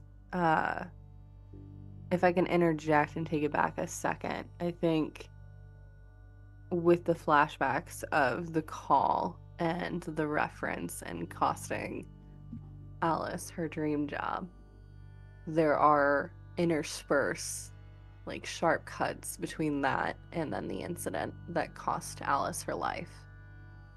So I think Sarah's kind of feeling it twofold rather, of costing Alice her dream and not being able to live that out. And that guilt is very much like she's present, but her eyes are not. She's looking around, trying to just pull herself out of those memories, but they're kind of very like the chapter books she loses herself in. This is her trying to claw her way out of that. And it's a look that Kendra has seen before. Normally it's a little bit more calm, like, oh, okay, coming out of it from, whatever world she's in. This is no, this is survival mode. This is more visceral. And like with each flash, you're kind of seeing Sarah, myself flinch, as the cuts are kind of happening in her mind. All right. And you meet at the front door, experiencing different forms of guilt,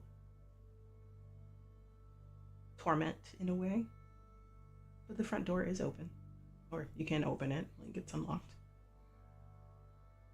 What do y'all say to each other? Or are you just gonna cry, process your feelings, and leave? We fucked up. We shouldn't have come here.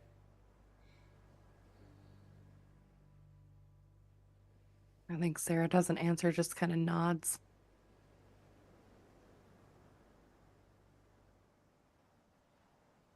Why? And we'll leave. Yeah. Keys in hand. You open the door. Get a few brisk walks out, like you get a few steps in, and there's like gravel, I would assume, like kind of situation, or I'm trying to remember like what, like there's a path. Pebbles and pebbles, yeah, okay. stones, on yeah. beaches, that you can make. And you look up, you see standing there, broken limbed, but standing tall, Alice. Tan skin, blotchy face with blood, hazel green eyes, freckled, curly black hair, with a single streak of blonde over her right ear. And you can hear as you stand there and take her in, her neck snap into place, her joints snap into place, her leg, the blood's still there, but it's like her body is repaired. And she smiles, a bloody smile, and you hear her say, "Hey, besties." And that's where we're going to take a break, everybody. Don't go anywhere. This is getting good. And I'm loving it. So we'll be right back. We're taking a little break, but see y'all later.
And we're back, everybody.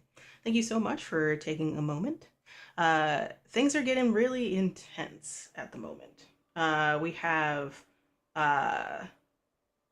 both Kendra and Sarah are essentially realizing that they're being terrorized potentially by their old friend. Once was a trio, now just doubles, going on a trip that was meant for three. But hey, that friend has decided to show up, despite them being dead. Kendra has cut their hand, accidentally, after experiencing something that was really visceral, intense. Same thing with Sarah, experiencing something very similar and realizing what's going on with their friend. During the time, like in terms of who is Alice really. And lo and behold, Alice stands before you, bloody, but their body snapping back together. So, we find them here. Seeing Alice standing in front of them, it seems like she's pretty present. The closest that you've seen so far. What do you do?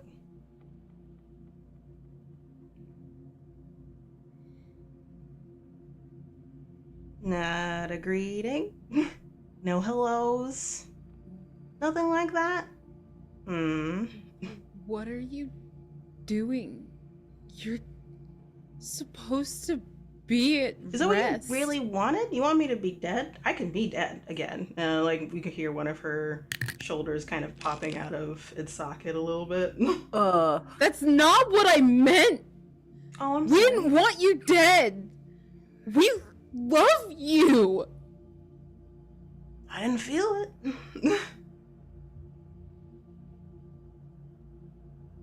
What do you mean you didn't feel it? Who shows up at someone's house dressed as potential serial killers? That seemed kind of over the top, don't you think? We did it every year! You did it too! Mm. We're like sisters. What are you doing? Getting my revenge, I suppose, in a way. Like, because if I gotta die, not all of us can live. Aren't we in it together always? Besties, pinky promises, and all that jazz? Or you're just gonna abandon me? Kendra turns to Sarah. That's not her. That's not her. Oh, come on now, Kendra. It's me. Remember me? No. I'm the bitch of the group, not you. I mean, you did call me a bitch when I outed you to your mom. You remember that? You can't be the only bitch in the group. That's not how that works. Yeah, well, fine. Fuck it. Maybe you should go back to being dead so we can go home. That's not really how it works. See, I'm here, so I'm gonna bring you with me to where I call home now. Sarah, am I losing my mind here? You see Alice Sarah? like step behind Kendra and wave at Sarah. Yeah. No, I think Sarah is frozen, and you're seeing an expression on her face of like doesn't quite believe what she's seeing in front of her and hearing. But the question of like that's not, or the statement that Kendra made about that's not Sarah, I think you see for a flash, like a moment of doubt in what you said, Kendra, cross her mind. Because Sarah's been questioning before Alice died who Alice really is and if she really ever knew her at all. So is this just another side? Or is this like every horror movie they have watched together as tradition? Is this some kind of other being or vengeful spirit that is indeed wanting to seek revenge? So I think you see that just she's processing and very like her, she freezes up because it's just overload. Oh, I think Sarah stopped working. No. Sarah. And Kendra's gonna come up and is gonna grab you by the shoulders and shake you. Ow. This is not the time for one of your fucking episodes, Sarah! Okay, not so loud. She'll just kind of gently push you back a little bit. Anyways, so the fuck do we do?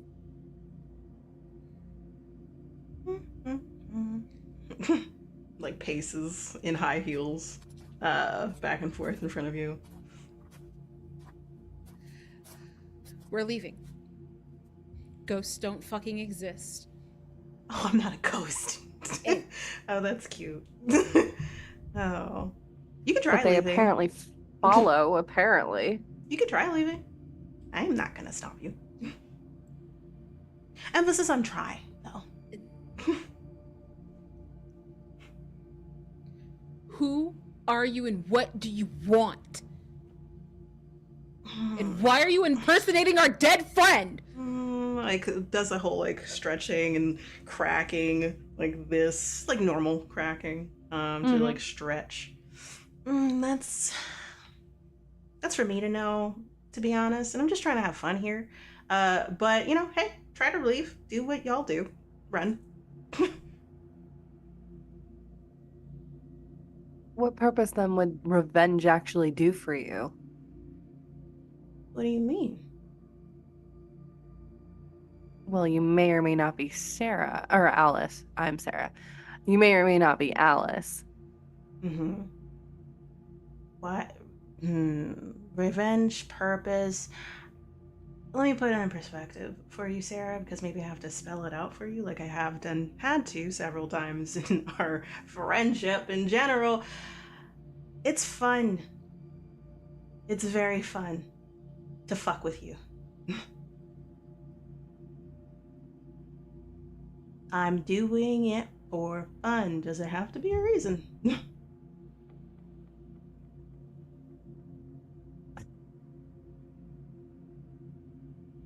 Usually it's more fun when everyone's in on the joke. But you're over there and I'm over here, and it's all just for me, baby. So go for a little jog, run, go to your little boat, and try to leave. I'll be here. And then walks past y'all into your vacation home villa. As this person walks past, I'm going to stab her. Oh man. Let's go. I will let you know. This is not my friend. This is some weird imposter. I am absolutely stabbing this person. That's valid and fair. That is not going to increase your hope. I'm letting you know that right now. That's you know what? It's increasing Sarah's hope. That's all I'm going to say right now. It's increasing Sarah's hope right now because that bitch just said something very hurtful to her and it feels like a smack in the face, and Kendra's validating that. So like, yeah, it's raising her hope. Care about hope. I care about this perversion of my friend. I'm stabbing this bitch. All right. That is a desperate rule. So is there anything you want to add to that? You know what? I think that as much as I would like to add something, You're going to leave it as a solo? I don't think that I have anything that would be relevant to stabbing a person. Yeah, like, no. Not unless you want to, like, tell a story about how you know how to stab someone real good, and I don't know if Kendra...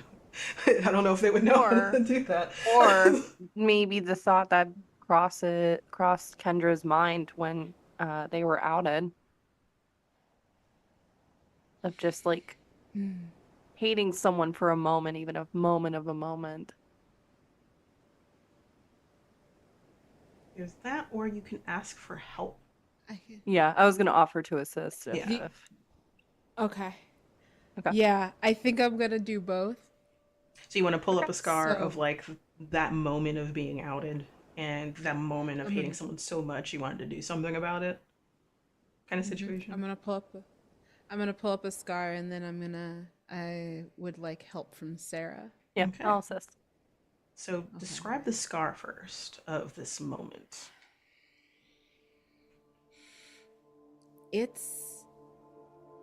I was still a kid when I realized that I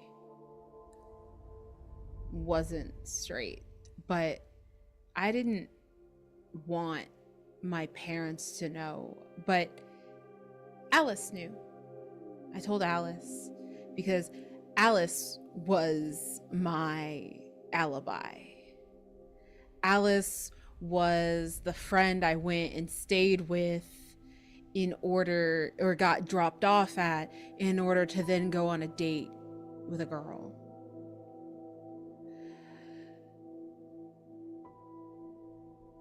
Alice outed me to my mother.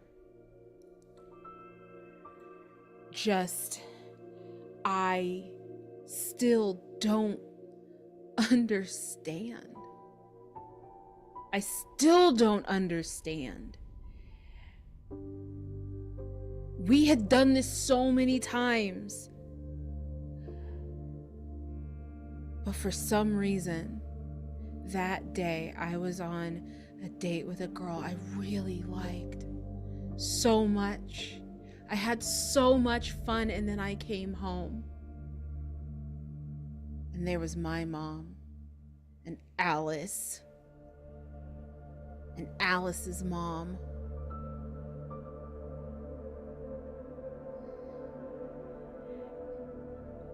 Not only did she tell them that I was on a date, but she told them it was with a girl. She couldn't even lie and say it was a boy. I hated her for that.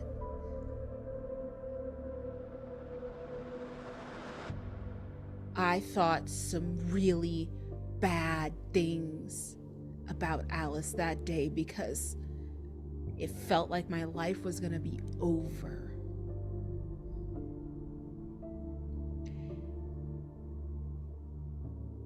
And this moment is like that. This person, we did so much to get past that point, and this person is trying to pretend to be my friend.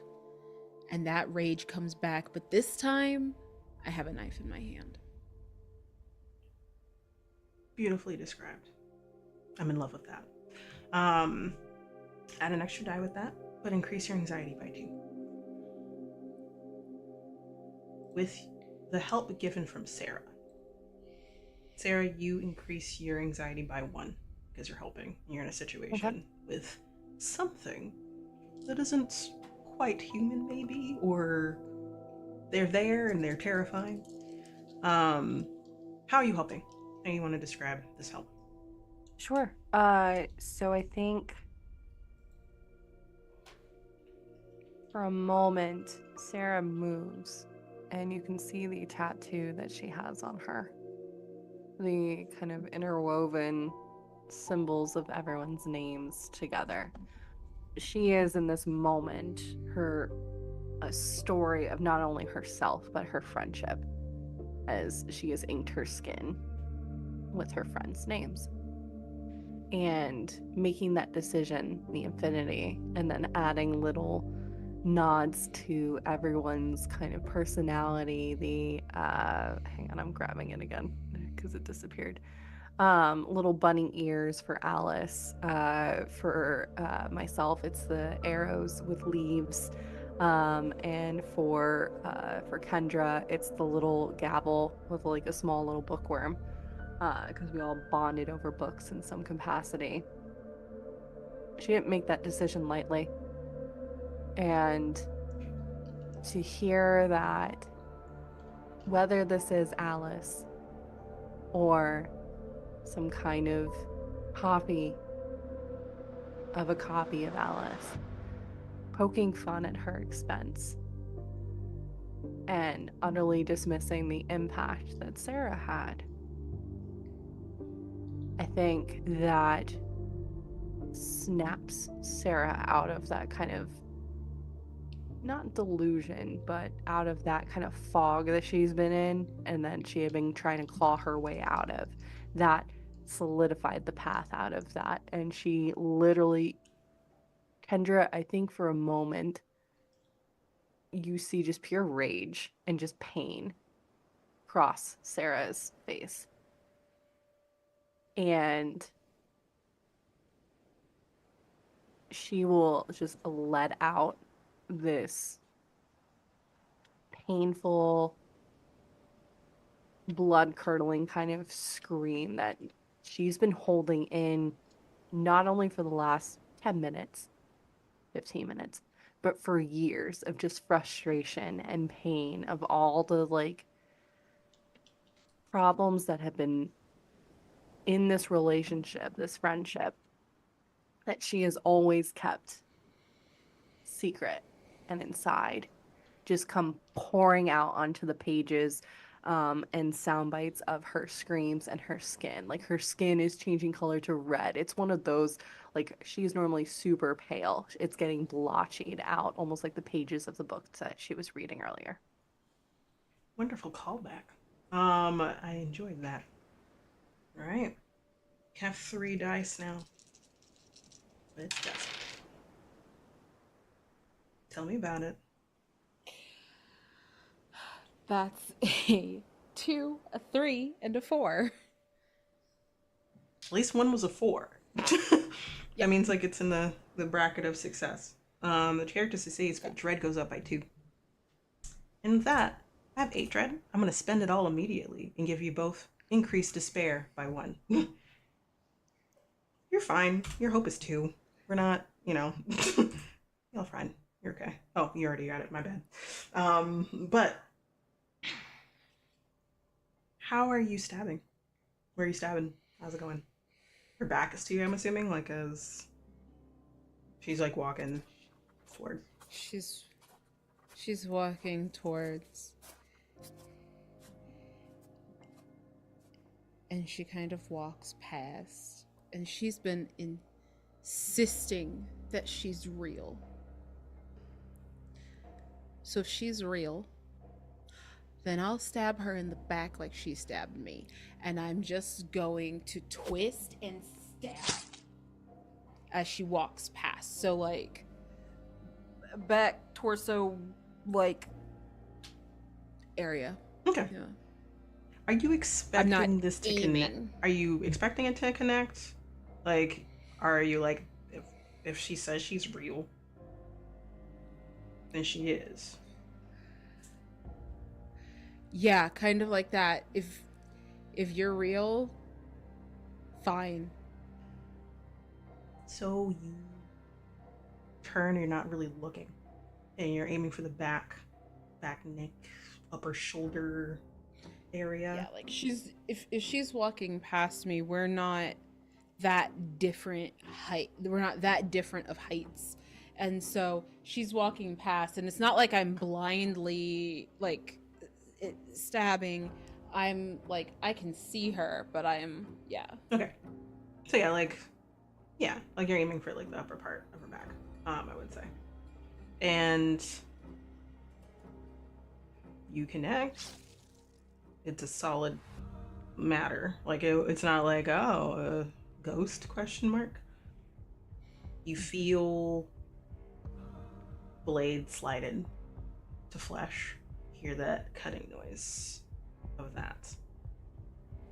And there's like a halt to that as Sarah also releases this scream and I think tries to stop Alice from moving forward kind of situation. Is that what's happening? Or Yeah, kind of in a way piercing Alice with sound versus the knife that Kendra's doing. Okay. The knife is so sharp you can see that it pokes out from the front of her collarbone and chest. There is like a kind of like a shattering of bone kind of situation, as well as to go through. That's how much anger is pushed through with this stab. and there's like a halt of like kind of situation. The contact was made, and also the scream, and then there's like a moment as the scream continues on. Kendra, you got 4. Severe consequence, or raise your despair by 1. We love those consequences. Give me those consequences. So, there's a moment where, like, surprise on Alice's face. And they're looking down at Sarah. Sarah's in front of them. And there's a moment of like, oh, did it work? Like, did that do a thing? Did I do something? And then a moment of like adjusting kind of situation, and a smile, like a very serene smile down at you, Sarah.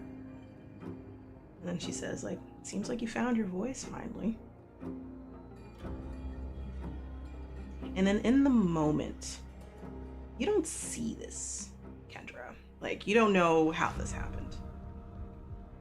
Same spot where you stabbed Alice. You feel a very harsh slice to the back of your neck. And it's not like, you're not sure, but there's a difference of like slicing. It's not a knife. It feels more aggressive. It feels like multiple slices in one spot, and you are bleeding. Then you feel Alice like jolt out of your grip with the knife kind of situation, kind of push yourself off and like shake, and then you can see that it's slowly like healing in front of you, Sarah. You're like, okay. Ooh, that hurt. Need to do better than that, though. Definitely need to do better than that. Like, walks to the right, walks around you, Sarah, like you're like in a hallway kind of situation. Like, excuse me, squeeze me. Walks around and past you to the door. Wipes. It's like, I'm gonna make myself a drink. Y'all try to leave, I guess, or you could stab me again. Backstabber. Oh, there's a song about that, I think. And then she like walks in.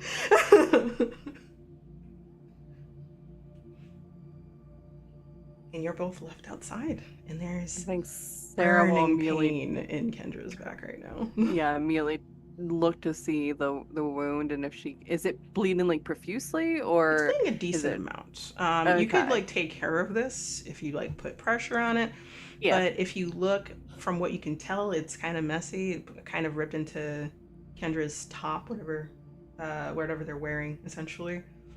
Sure. And you could see the slices into the shirt, and it's 3 claw marks that have opened up the back of your neck, essentially.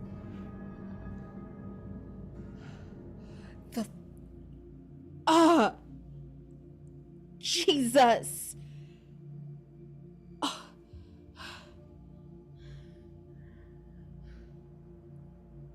What?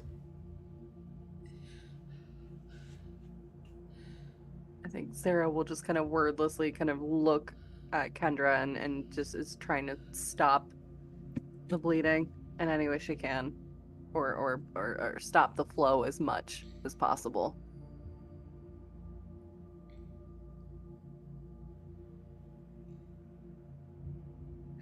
We didn't do anything wrong. It was an accident.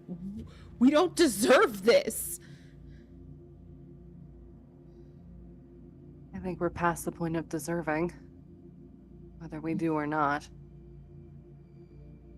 I don't think this thing, and she'll kind of look over to the entrance to the house, cares.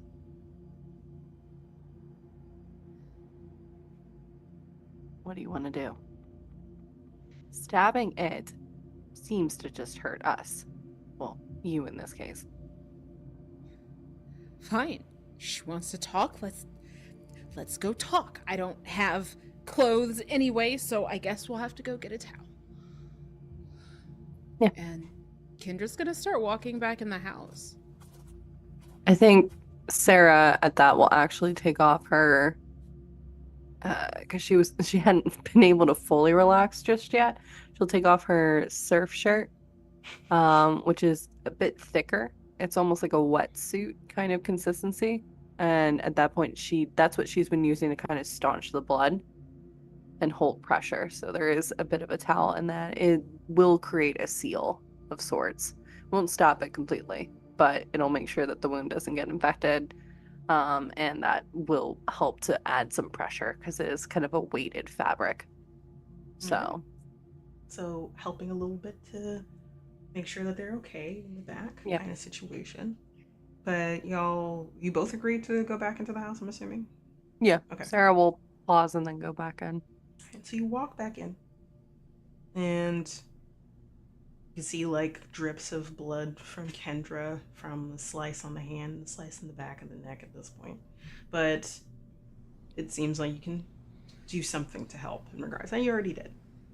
You walk in, assuming they close the door behind you, and you're looking around for Alice. No. Okay, you're leaving it open. Yeah, the door stays open. Door stays stays open. All right, cool. open. Yeah, Wasn't sure. Sarah's gonna even put like I'm imagining like either a shoe or something in between the door and the door frame so it can't just slam shut. It's gonna There's ricochet probably off like of something you can put in there, like An whether umbrella it's a book. stand? Yeah, something. Yeah, like let's do an umbrella stand to Yeah. make sure it doesn't close. And you make a show of this, like kind of situation. Oh, yeah. Like we're not doing this. You make sure that it's closed. You can hear. Sarah's gonna be loud about it. She's Yeah. literally gonna knock over the umbrella stand and just kind of kick it over to the door. Is just being just over this. Just wants to leave. Doesn't want to deal with this shit. Doesn't want to talk. So she is literally being that annoying person of just trying to be as loud and inconvenient as possible. Mm-hmm. You're doing that. You're being very obvious about this. Oh yeah. Whether you looked up or not to check first, you probably Kendra, you're noticing this. Like Alice is in the kitchen. You would expect that like maybe she like disappeared or is gonna do like a reappearing act like it's been kind of going on. But no, she's here. She's looking at Sarah do all of this. Like it's just with the softest smile on her face. And also while that's happening, raising her eyebrow, rolling her eyes, bringing out shot glasses, and pouring tequila, getting like salt ready and getting lime ready, and waiting for y'all to come on to the island. Let's have a seat kind of situation where let's stand around. I'm gonna grab the towel that's that's like on the way and grab it, and I'm gonna have a seat and put the towel on my back. So what? What? You want to talk, or you want to stab? Because either two can happen again if you would like. Clearly, what do you want? Ooh, so many things I want. Like puts a shot glass down, like does this with their hands. Something that Alice does do, but usually does it with like a treat, like a sweet treat of some sort, or especially like ice cream, or going to like a cake store or something like that in New York. So like wants something that they think is tantalizing is the best way to put it. What do I want? Would it be very forward to say I want your souls? So not Alice. I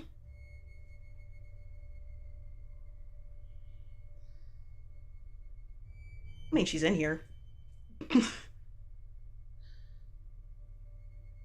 How you let her go? Sorry, say that again one more time. I didn't quite hear that.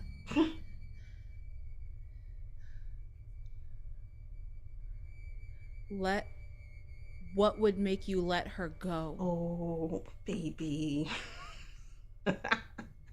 Nothing.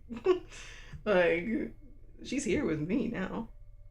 I'm just gonna keep on racking it up kind of situation. I don't know what you could do about it, but got a lot of secrets, a lot of things hiding in the closets kind of situation. I don't think that you have anything even tantalizing enough to offer in comparison to how much she's had going on. Why, Alice? Why not, Alice? I am sure there is. Several others, yes. Like, this Yeah, doesn't that you could have stop. entertained yourself with. Yes, exactly. You get it. You understand. Cheers to that. You should take a shot. Loosen up a little bit. Takes a You shot. see like literally just see a vein pop up on Sarah's forehead for a second.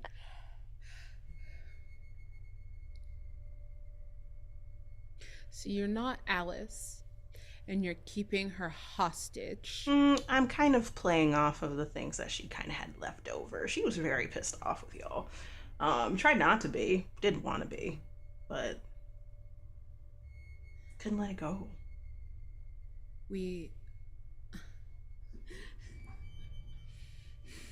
I mean, a friendship as long as yours has some stuff that sticks around, doesn't it? We all get pissed. Of course. Who cares? I do. The fuck is this? I love messing with humans so much. It's something that I do as a pastime. And I gotta eat too. I have to eat. So I kind of like playing with my food. Does it not ring a bell? Like, demon? That's what I do, baby. And then snaps their finger. And you hear different song than you normally would. It's not like you were expecting like 90s pop or 90s or like early 2000s, something like that, like something that matches the energy. But this isn't the same. It's very old-timey. It's very slow. You get the vibe of a vinyl record kind of thing playing in the background. And you hear It's a Wonderful World by Louis Armstrong playing instead. You think you're the first or last, little humans? No. I mean, you could still try to get Alice out of here, but stabbing me is not gonna do it. Pours another shot.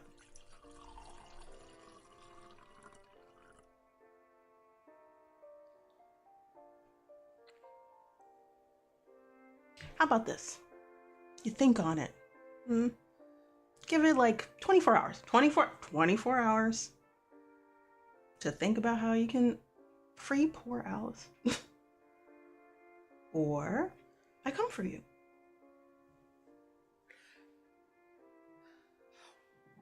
Why bother?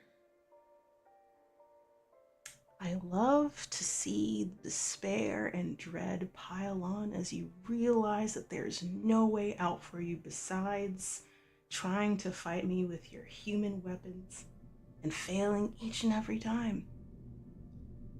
I love to see the fear bleed into you, just like I bled into Alice. You thought that I just took her? No. That was years in the making, babies. So you're trying to marinate us, essentially. Flash marination, if you will. Speed up the process so I can kind of move on, you know? I already got the major fruit of this, but it is kind of cool if I can get all three.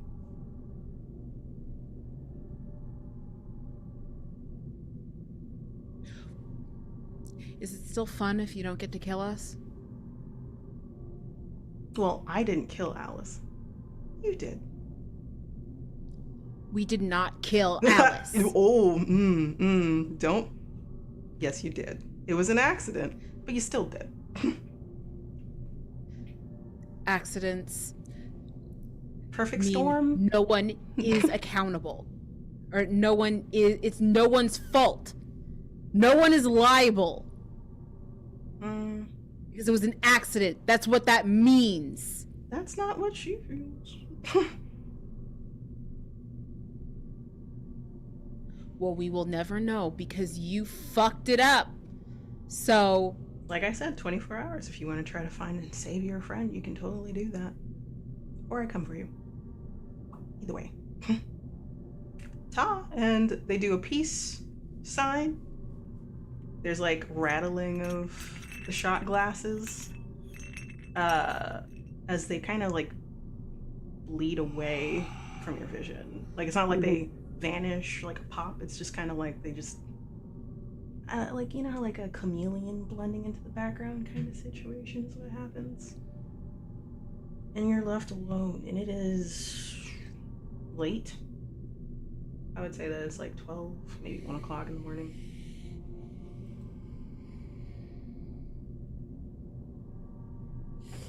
You're just left with the knowledge that's been kind of dropped for you. well, You're the lawyer. What are the loopholes here?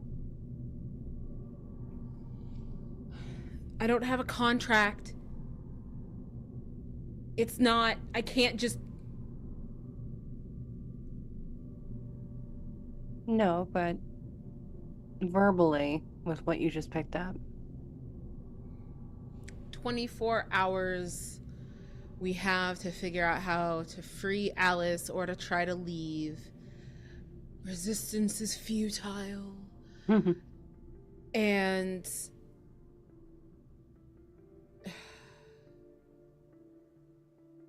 so it seems like if we find a way to break out Alice, that completes the contract in our favor.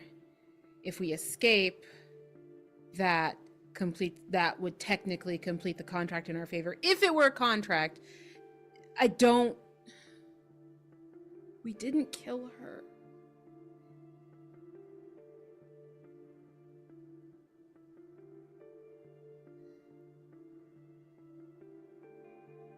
That wasn't our intent. But it was the impact.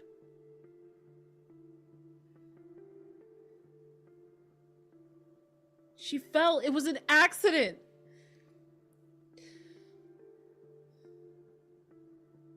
Aren't there rules about, or laws and cases about involuntary manslaughter? Yeah, and ours doesn't fit that.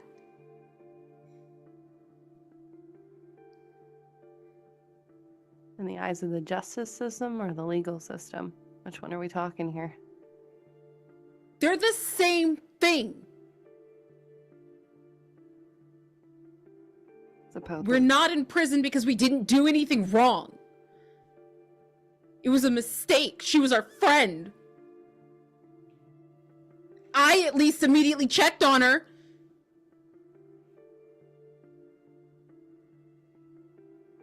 You're the one who froze. Who knows? She might not have died if you had been there. Wow, it comes back to this, doesn't it? Really? You always freeze.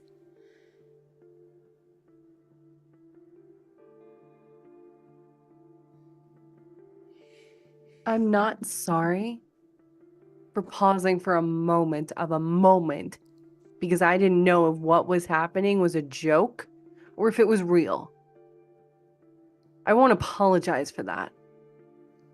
No one's asking for your apology. That's not going to do anything. That's the point. What's done is done. You are essentially asking for that apology because you are reeking me over the coals right now. I didn't ask for anything. Those words did not come out of my mouth. Don't put them there. You're insinuating it, though. Just because my brain Show me doesn't... proof. I can't rewind. Oh, if I could rewind time, I would change so many things, but unfortunately I can't. You and Alice were always the ones to just go ahead. I was the friend that normally most people didn't have to worry about. I'm not going to make excuses. I'm not going to ask you to try and understand, but that's what friendship is. We trust. I may not necessarily believe or think that everything you and Alice did was amazing, but you know what? You're my friend and I trust and I was loyal to you both. Sure, I might question every now and then. That's accountability. But I would never judge you for those things. No, I understand you're afraid and I understand you're frustrated because believe me, so am I. But the last thing we need right now is to be fighting against each other. That's what whatever that fucking thing wants us to do. Divide and conquer.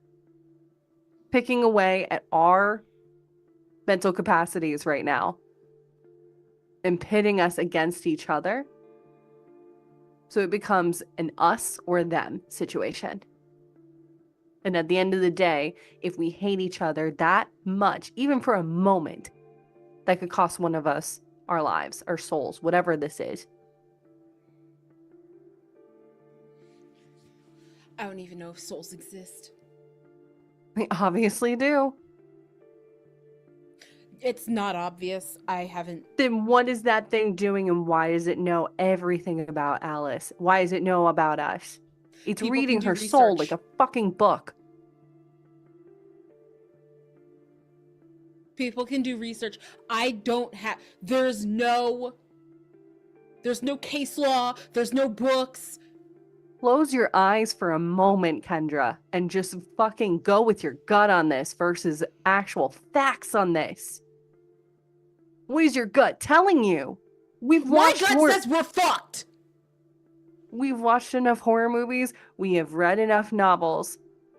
Some things can't be explained. Okay, fine. What? Do you have a priest? No. It's not like I can pull a priest out of my freaking pocket right now. Yeah. Well, what do you want? I'm queer to the $2 bill. If this shit's real, God already hates me. So who cares?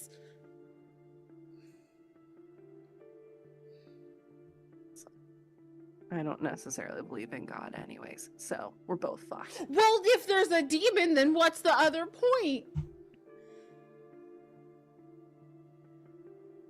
So you're arguing. And it is, I'm going to say it goes on for a little bit, right? Like, can't believe this. This can't be real. How do we save Alice? Blaming each other for that moment in different ways. Time keeps going on and it's getting to 2:33. And perhaps tiredness is coming in. Or no, like it's not, because this is terrifying. You just saw that happened. You both saw it. So you might either be fighting sleep, are tired, or just not tired at all. Whatever fits. I have a question for both of you. Do you want to try to save Alice, or do you want to leave?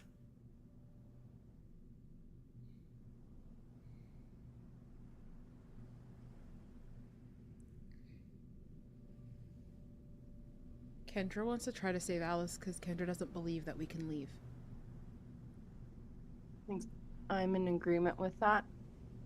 Because even if we were to leave, this thing followed us to this island. Mm-hmm. There's no reasoning of, it can only stay within the boundaries of this place. It's not like it's wrapped in holy water. It's the ocean. So, yeah. So, trying to save Alice and get rid of this thing if we can. All right, so if you want to roll, like things to, like either you could tell me how you're going to look into it, or if you're like, hey, I'll give you a tiny hint kind of situation if you pass, you can both roll, essentially. Are our phones working again? Yeah. Like electronics, we have Wi-Fi stuff? You have everything. To be honest, it's going to be dependent on if you fail or not, if they don't work. That's fair. I would like to phone a friend. Who would you like to phone? I I'm being legit, I know but you I are. That understand sounds the like who joke. are you calling? It is. But I also want to phone a friend if I can interject real quick, Lamia. Because bookstore, coffee shop, and with where this is at, it's in a smaller town. It's not in the city.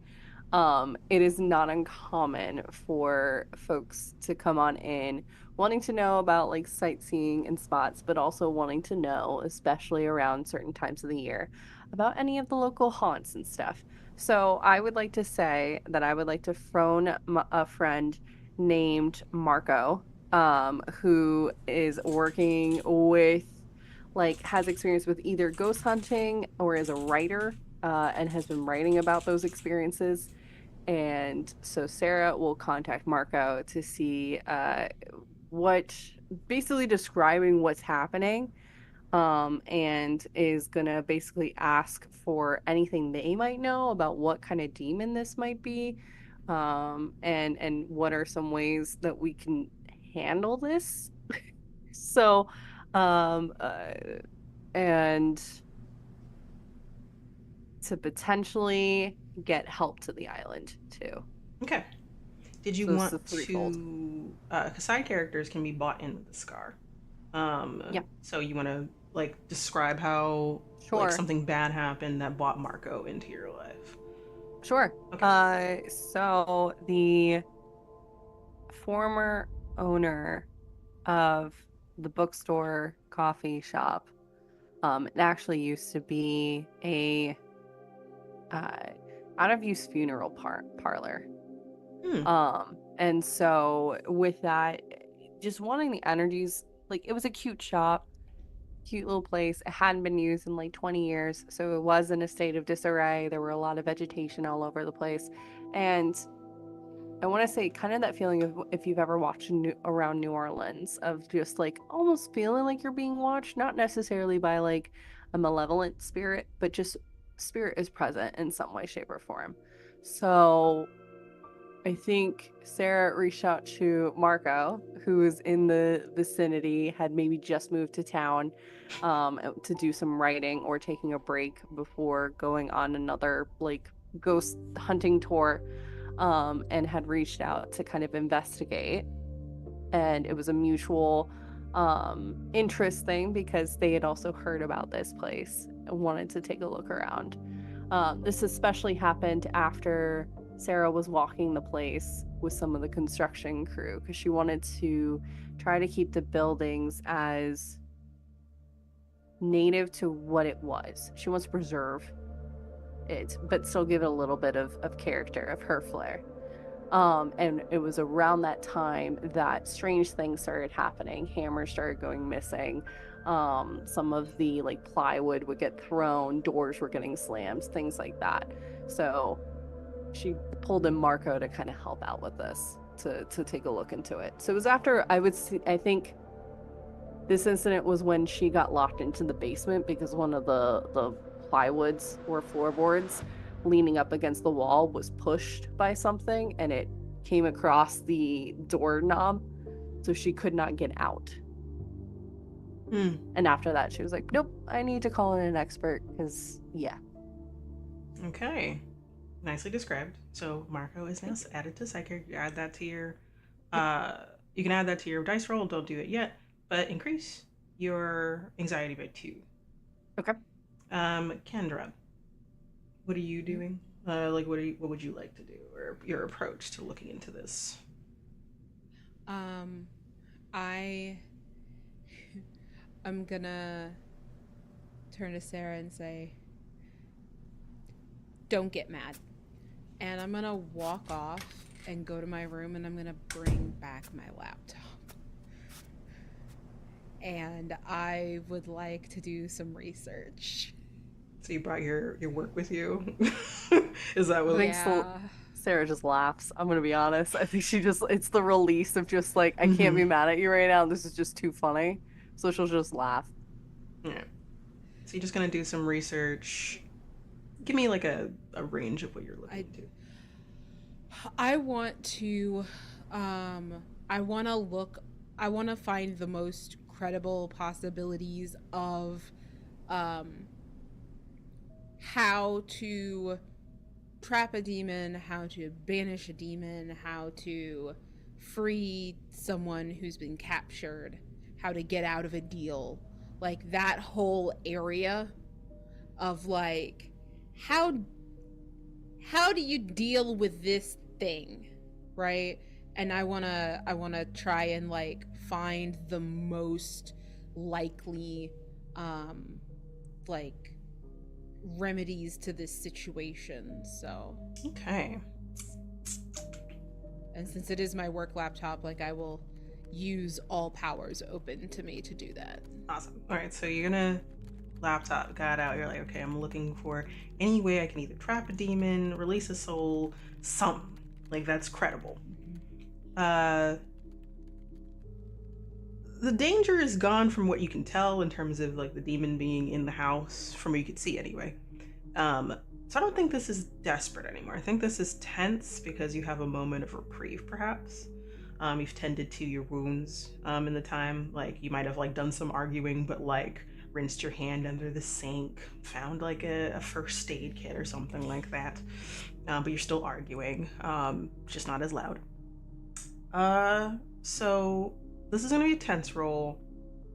Kendra, unless there's like something else you want to add, it seems like it's only 1 dice. I mean, I'm a lawyer. I feel like I have research skills. I think that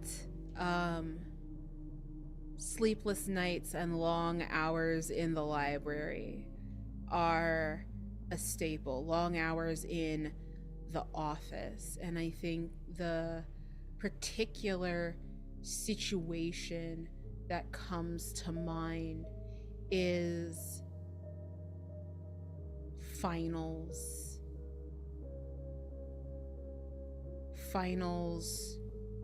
right before the bar, and being at the library and seeing at first everyone was there, and then little by little people leave and they leave, but the library of course is 24 hours and Kendra is just there, locked in. The first day, the second day, and I think it's halfway through the third day when the hallucinations started, when they hadn't slept and they were trying so hard to do well. They needed the grade, they needed to know things. Knowing things was how their life was going to be fixed. It was how they were going to make happiness for themselves. And so they had to know, so they couldn't go to bed. It didn't make sense to go to bed. And I think that third day, they hadn't done so great at feeding themselves either, because they lost track of time and they lost track of themselves. And I think that they collapsed.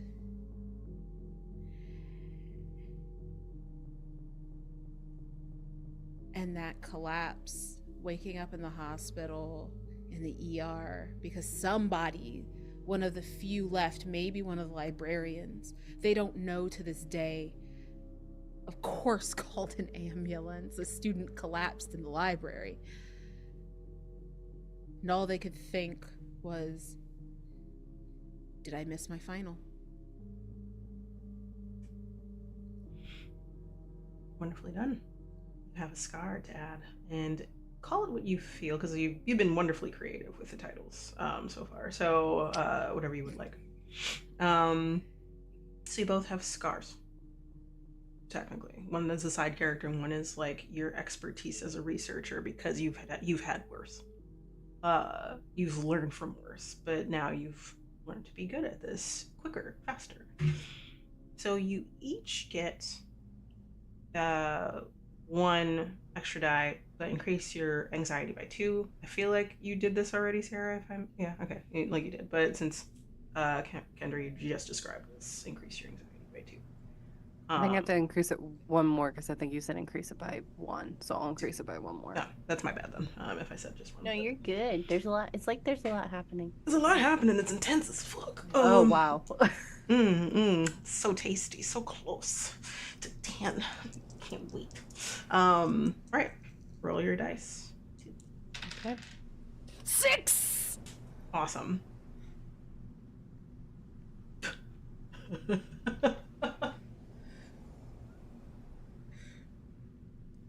Salem requests a reroll. So, 1, 1, 1. 1 and 1? Double ones? 1.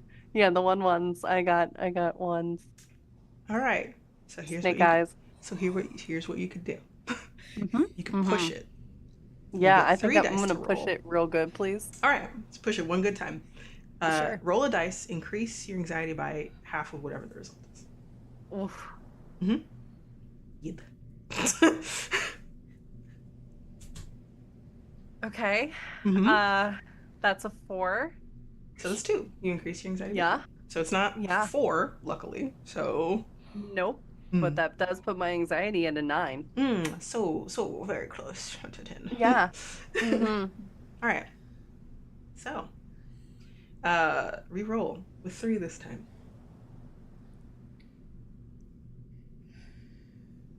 Oh no. No? 1? I rolled 2 1s again. What about the third one? Like, you get 3. What's the third one? Oh, wait, this is one more. Okay. Okay, that's a 3. Which is For not desperate, great. that's not great. No. You're still. I know. It's higher. It's better than a 1. But it's still in the range of Not- just a failure. So. No, it's not. It's not better than a 1. Oh, I know. Okay, so we got a 6 from Kendra, and we got 3 at max. Unfortunately for you, Sarah, which is the character does not succeed. Suffers a severe consequence. Increase your despair by 1, and my dread goes up 2. Wonderful. Cool. So everything. You said despair goes up by 1? Yeah. Okay. And you suffer severe consequence. I'm living it. Do I need more?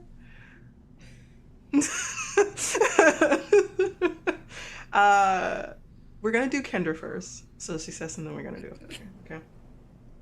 So you're like, how would you say, like, you're kind of sitting around and, like, doing your research, like, frantically, but not as much if it was desperate, except for you, Sarah, unfortunately.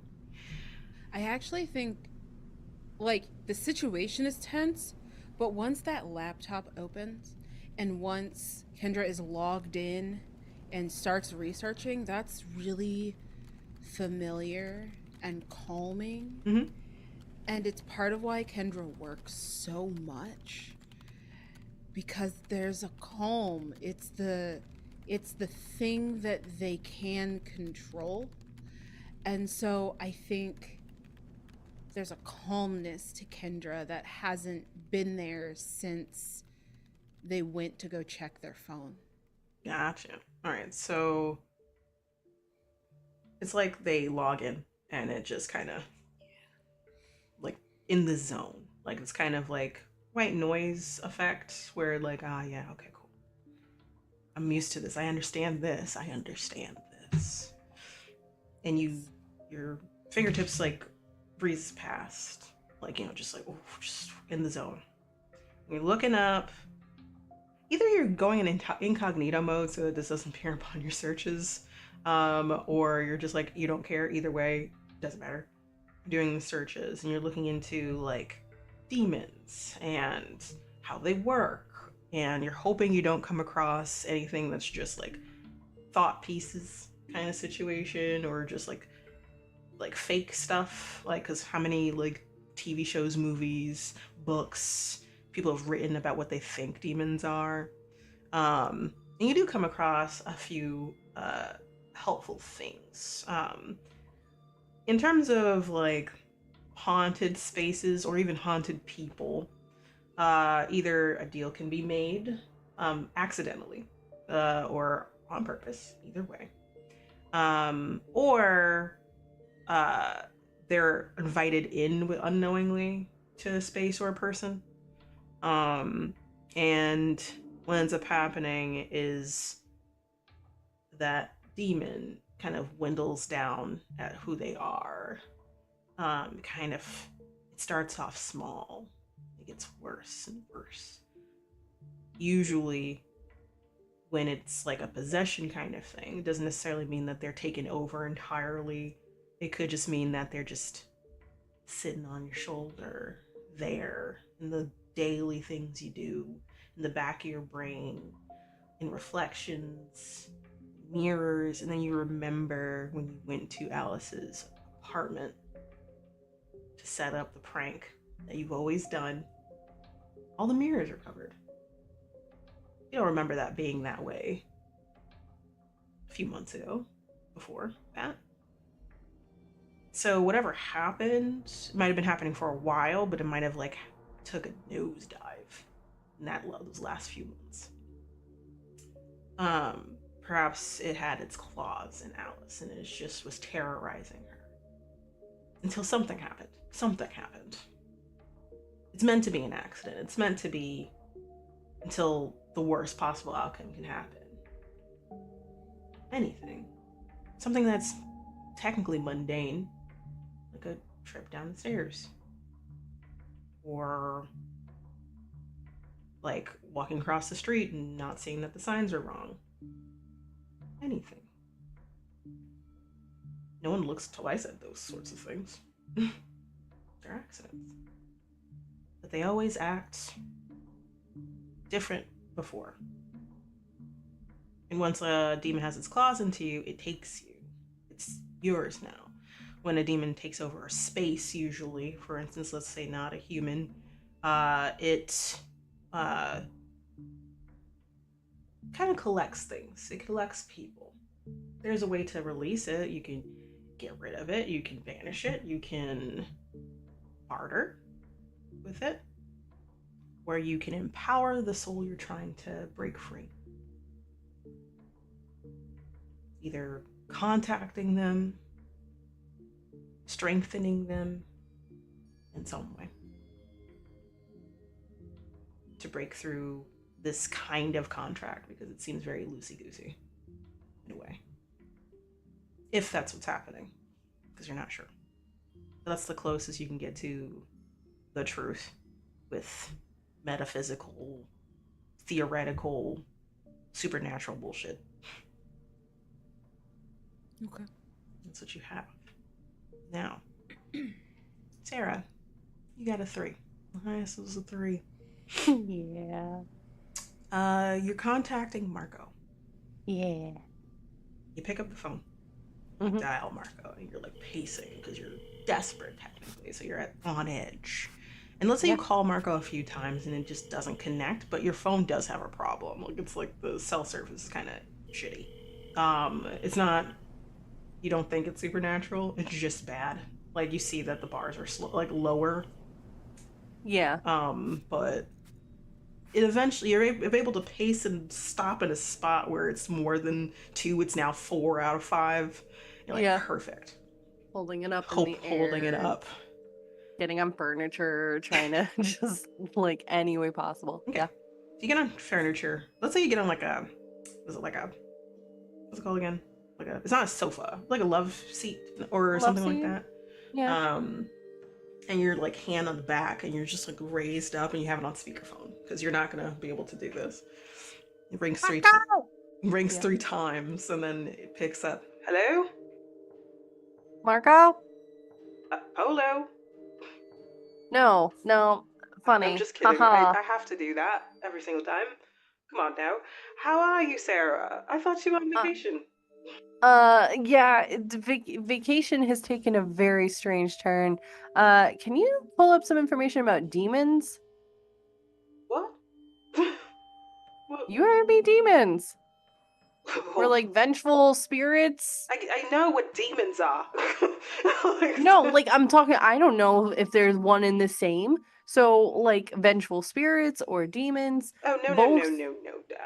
Demons aren't vengeful. And then, like, you just hear, like, he tumbled out of his chair, like he's like, wait, demons, hold up, you Yeah. know, kind of situation. It's Yeah. like, you're not bullshitting me right now. I know you like to play jokes sometimes.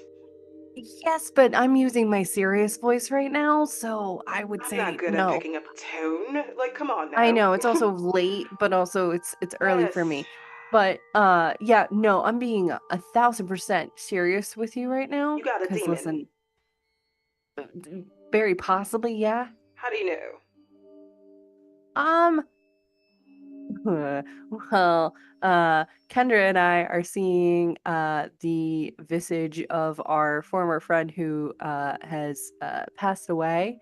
They keep talking about revenge and claiming our souls and things like that, and they're in control of our friend's soul. So there's a lot of really kind of just fucked up shit happening here.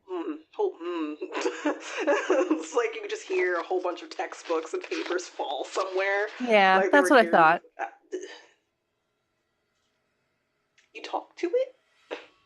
We didn't really have much of a choice on the matter. I'm saw gonna it? be real. Yes. Was talking with And you. Like just like crumpets and tea, just having a good old time. I mean, I'm not having a great time, and I don't think Kendra is too. That's Kendra not tried the, to I'm being stab it, and it sarcastic. That's not the point. I'm hit just them. so you okay. Alright, if you're bullshitting me or fucking with me. I'm not. Okay. Give me a moment. And then, like, you just hear a whole bunch of, like, pages turning, books being slammed down. And I think literally Sarah will mute herself, and you just Kendra will hear this. Will you fucking hurry up? I swear to fucking God, can you just please hurry up? Please, for the love of all that is holy, or unholy, can you just hurry the fuck up? Is like just has muted themselves because they can't. They're in that spiral where their brain is just moving constantly, and if they sit there doing nothing, then they're gonna just lose it, kind of thing. So you have it on mute. You got a 3, so that just doesn't mean it means you succeed. Do not succeed, period. So like you do not get the information you need. So you're like, God, fucking come on, fuck, hurry up, fuck. It is muted. Hurry the fuck up. And as you hear him just like calling, just a moment, I have it, just hold on. And as you hear that, you hear a voice on the opposite end of, because you have your phone here, and then you hear another sudden voice here, and then it's just in the smallest but like pointed, like a pin drop in your ear. Alice is boo, because she's definitely done that before you. And you're on edge. This is desperate. So you have a severe consequence. You're standing on your a love seat, and you're kind of not balanced well. So you jolt and you fall. I was gonna, if I can amend, I think actually that would this Jordan would not do this. Sarah will. Honestly, as she's about to fall, she's gonna yelp and just chuck her phone at the wall. Oh, sick. So then you, because it's kind of like trying to gain like footing, like a foothold of something, and you have to yeet the phone in order to use your hand, and it hits the corner and you hear a crack sound, and you fall and you hit the corner, luckily, of the couch, so it's like a rounded edge, but it still hits the side of your face really hard. Pain radiates as it hits, and you fall to the floor. And you definitely have bruising, or you're gonna be bruised from that. Your world is spinning a little bit. Wonderful. And this, for the sake of like full severe consequence, I either gonna say that you can tell me if this is a no. You're either fully knocked out, or you're gonna be seeing things for a little bit. Seeing things. Let's go with that. Okay. I think that'll add with what she's been seeing this whole trip, which is stuff out of her vision. Right. So you have a moment where your vision blacks out, but it's temporary, and you're just like, oh, Jesus fucking Christ. Kendra definitely saw all of that. because Mm-hmm. it was a spectacle, right? Like it was just, you have it on speaker. It was a salmon moving upriver. Yeah, is very what much. it was. Kendra finally gets to the bottom of what they found, and then they I got it. They look up and they see you yelp and fall, and they get up and run over to you. It's and then your vision's kind of swimming a little bit. Sarah, Yeah. hey, are you okay? I feel like okay is such an ambiguous term right now. Is anything broken besides your phone? I feel like part of my face is broken. I'm gonna be real with you. Okay. This thing is not playing fair. Is what she'll say to Kendra. Oh, also It's a before demon. there's one other thing I forgot to do. This is on me.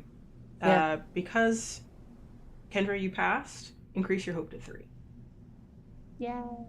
Technically, because you found out some decent information that might help you, in this situation. Yeah, this thing is not playing fair. As Yeah. demons do. So. Well, I found out some information.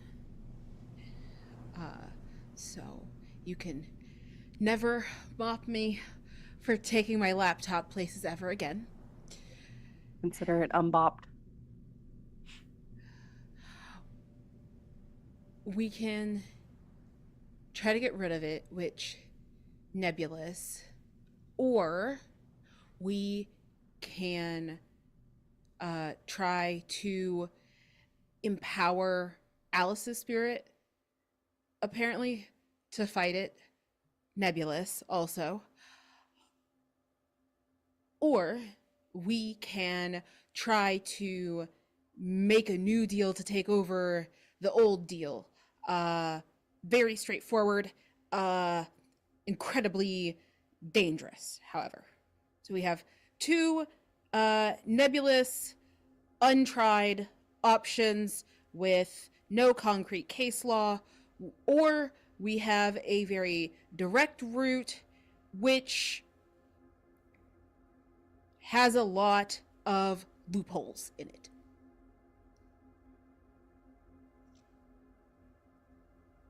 Yeah, I'm concerned about that third option because we don't know everything about the original first deal. I mean, I don't think that matters. Loopholes. Loopholes, but if we're trying to install a new contract, it doesn't matter as much what was in the old one. Does that make sense? Yeah. We're not trying to write over a CD. We want a whole new CD. Right. What are you leaning towards?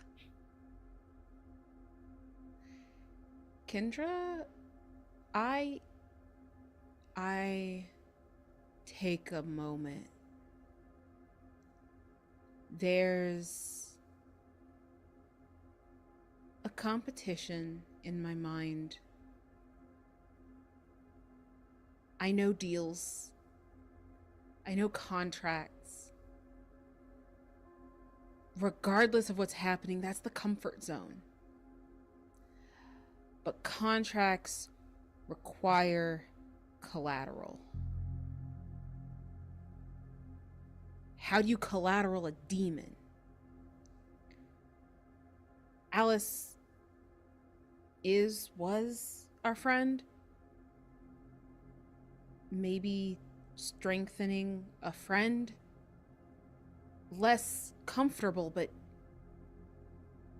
maybe. And I quickly kind of do the math in my head and make a choice, and I say, we knew Alice. We could get a bunch of Alice helped pay for this place. Alice liked this kind of thing. We can try strengthening, and if nothing else works, then I guess I put my lawyer hat on and we try a deal.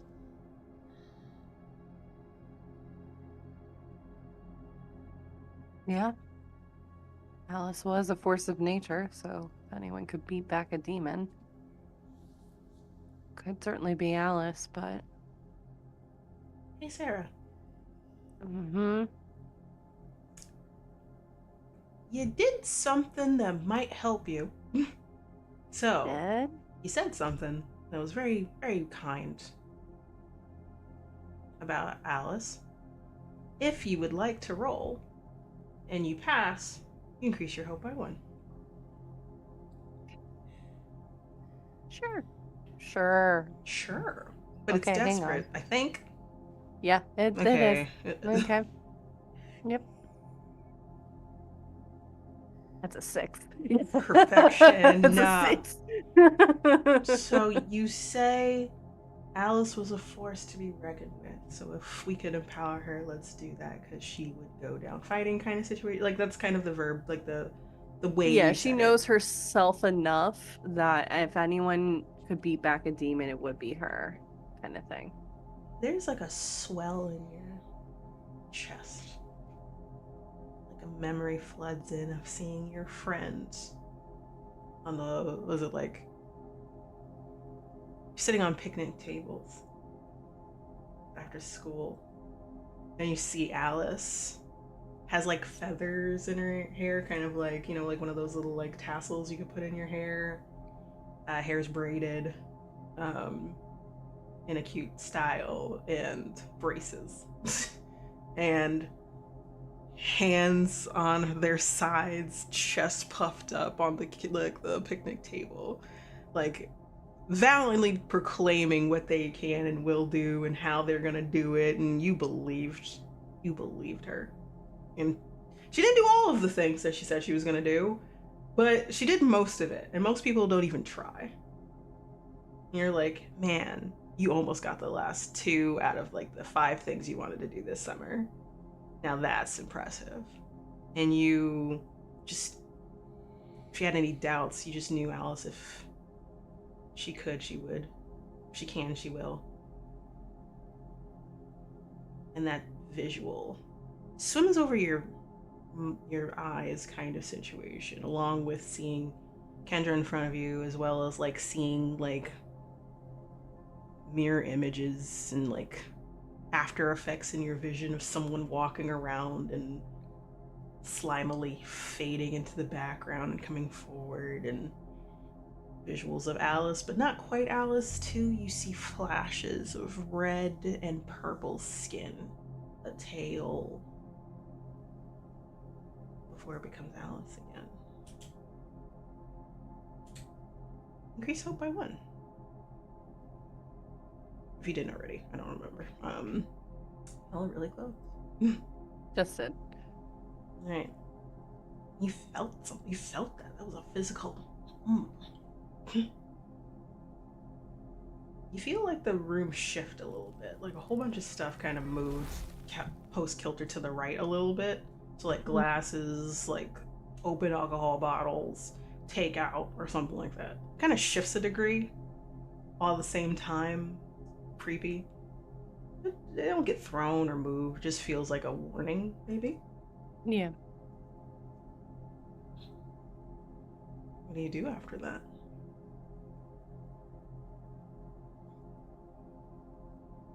You could try that route, but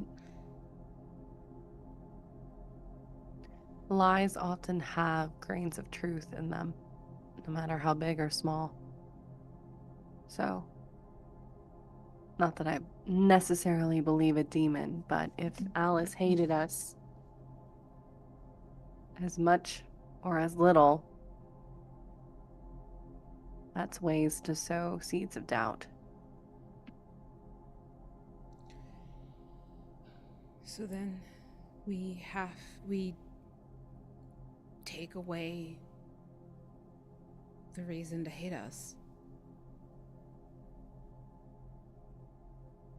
Let's there was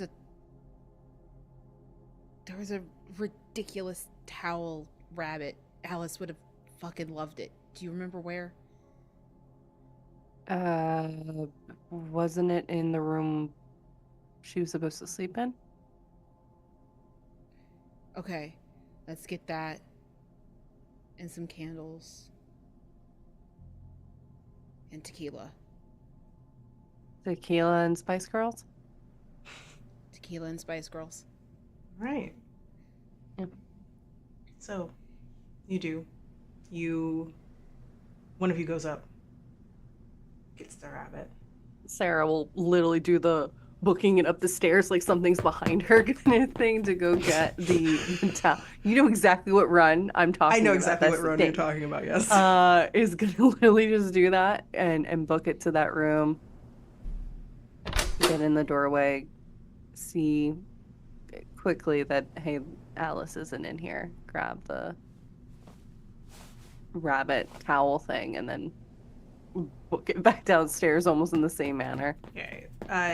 You have, just for the flavor, because your vision is swimming, you try to go in a straight line up the stairs, and you are like doing this weird like fading. She's leaning. She's doing the drunk. But you're still doing it with she's full doing force, and you do have confidence in what you're doing. Mhm. So you do go up and you grab this cute towel tied into the form of a bunny, and you do smile to yourself a little bit because Alice was supposed to be in that room, and she would have loved it. And maybe, even though like it was kind of unsettling to see when you first got here, it could have just been a note left behind by like the person that owns the place of like, hey, like rabbits, or like, hey, Alice, like Alice in Wonderland, like a rabbit. Like it could have just been something like that. It's still kind of creepy though. You grab it, you run down. Kendra, you get very similar to like what the demon did, which is grab 3 different shot glasses. You got tequila. You find candles that smell like vanilla bean, something woodsy, sandalwoody, something that just kind of brings warmth in a little bit.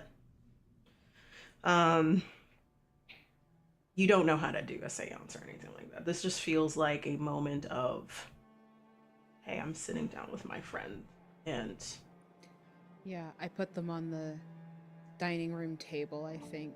I put there's a tequila shot at 3 of the seats. And then the candles are in the middle. When Sarah comes back, I put the bunny in Alice's seat. And I sit at one seat. okay. And I ask Sarah can you sit there? And Sarah So will it's sit. basically a triangle. And I'm directly across from where the Alice bunny is. And I look at it and I turn on background music of Spice Girls, Wannabe, and I down my shot and I say,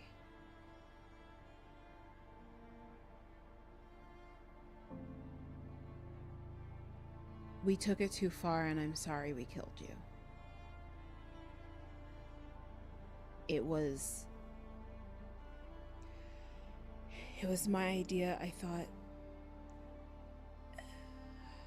thought it would be funny. I thought it would be epic. It was negligent, and I pulled every string I could to keep us out of trouble, and I am so sorry. You and Sarah, and I look at Sarah and then back at the bunny, trying not to feel silly for talking to a fucking towel rabbit.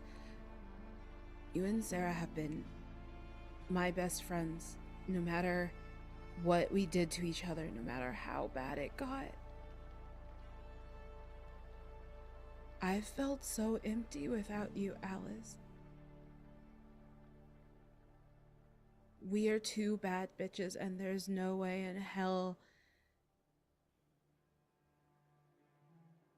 I can just let you go down being ridden by some classless bitch. You are better than any fucking demon trying to impersonate you could be. You are fabulous and fierce and the best damn marketing exec in the country. You deserve to be at rest, and I am so sorry.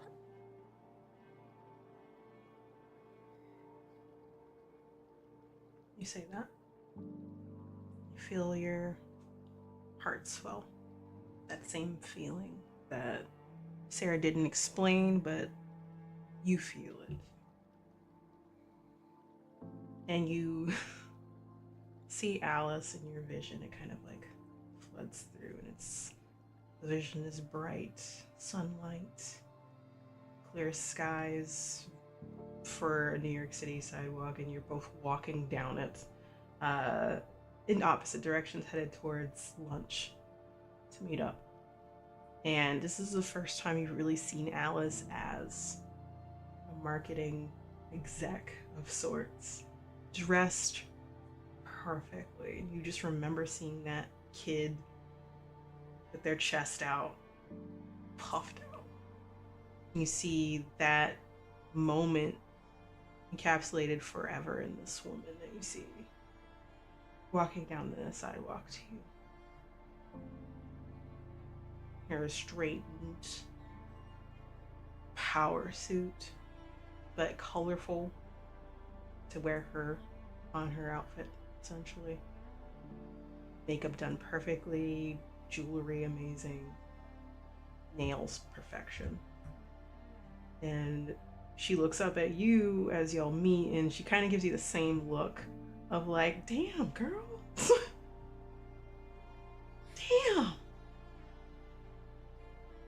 Is that my bestie? Kind of situation. Is that my bestie? Kind of doing all that with you. You know. We two bad bitches. And then like puts an arm through yours. You both walk through, and you immediately start talking about your day and how bullshits happen at work, but it's nothing you can't handle. And Alice does like the little like clapping with two fingers kind of situation of amazing, yes, get it, get it, get it. It's a memory you don't think of often. It's not the first thing that you thought of when you thought of Alice, unfortunately. You thought of all the regrets. You thought of all the guilt. You thought of what happened. You thought of every bad thing that you never resolved with your friend, but you never really thought about the good things either. And how important that was. And how much you miss her. Just in general. Yeah. She was a bitch. But she was that bitch. Just like she thought of you as well. Sarah. Before you do that, actually.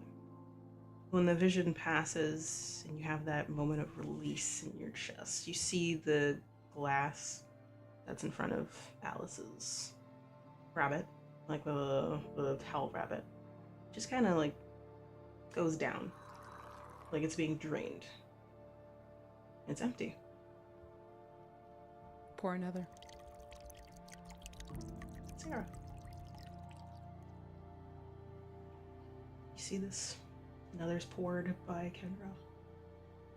And I would say that Kendra has like a moment where they like, whoa, okay, all right, that's good, There's also like a release on their face.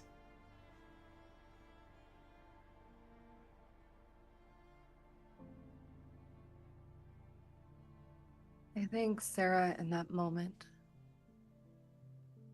as she's always, whether she realized it or not, kind of played second fiddle.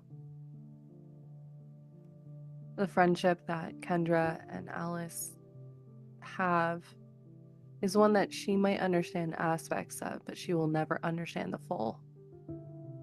It's different. Not that it's bad, not that it's, good, but it's different than the relationship that she has with Kendra and she has with Alice.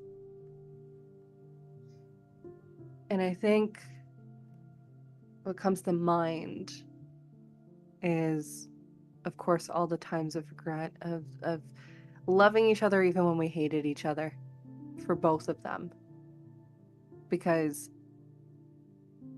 it's hard to think of Alice without thinking of Kendra. They were two sides of the same coin. And there were times that Sarah was very jealous, but couldn't actually verbalize it, of the freedom that they both had, of being so comfortable with themselves and being those bitches, that Sarah only really felt that when she was with them. And while that was always a release, it also created a lot of confusion for her, because it's very jarring to go between worlds of acceptance and being put into a box.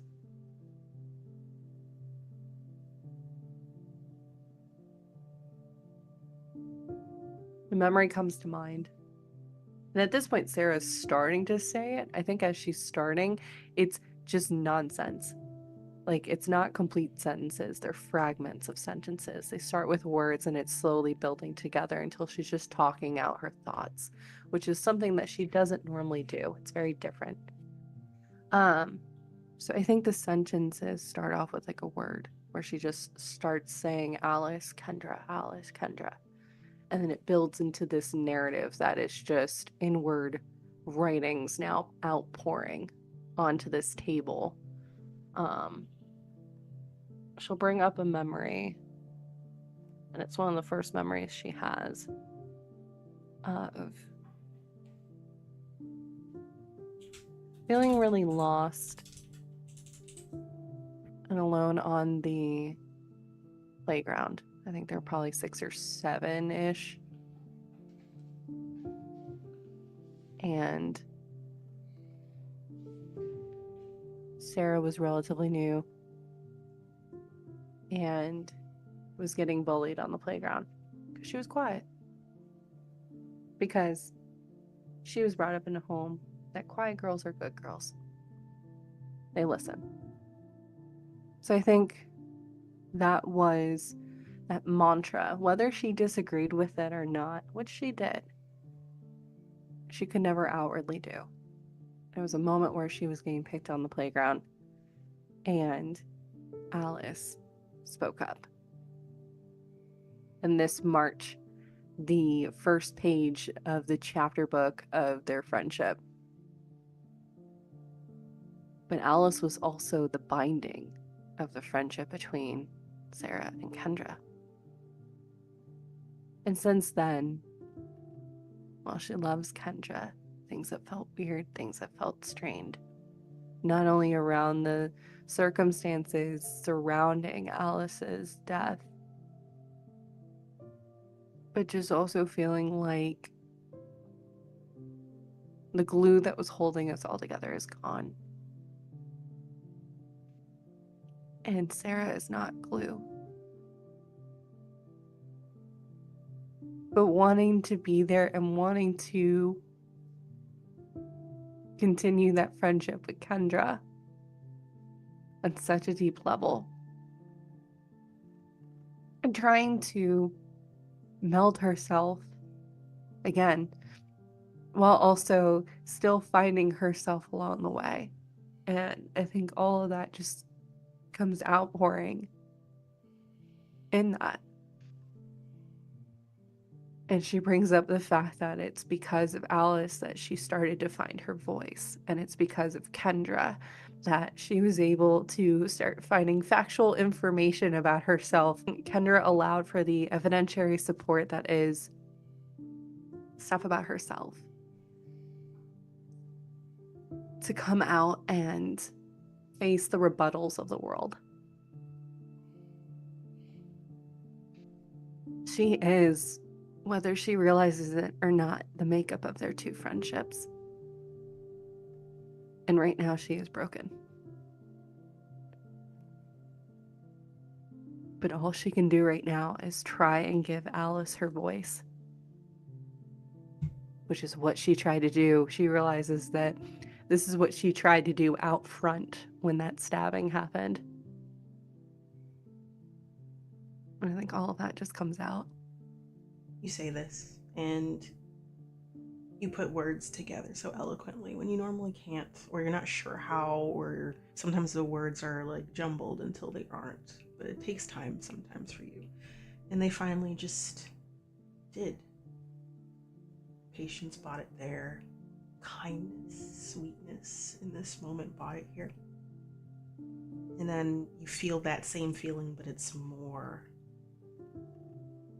There's like a visual in your brain of karaoke night. The first time that y'all went out to karaoke, and it is a daunting, kind of nerve-wracking thing, because there's room karaoke, but of course Alice likes performing, even if kind of tone deaf, truly, but very much doesn't care.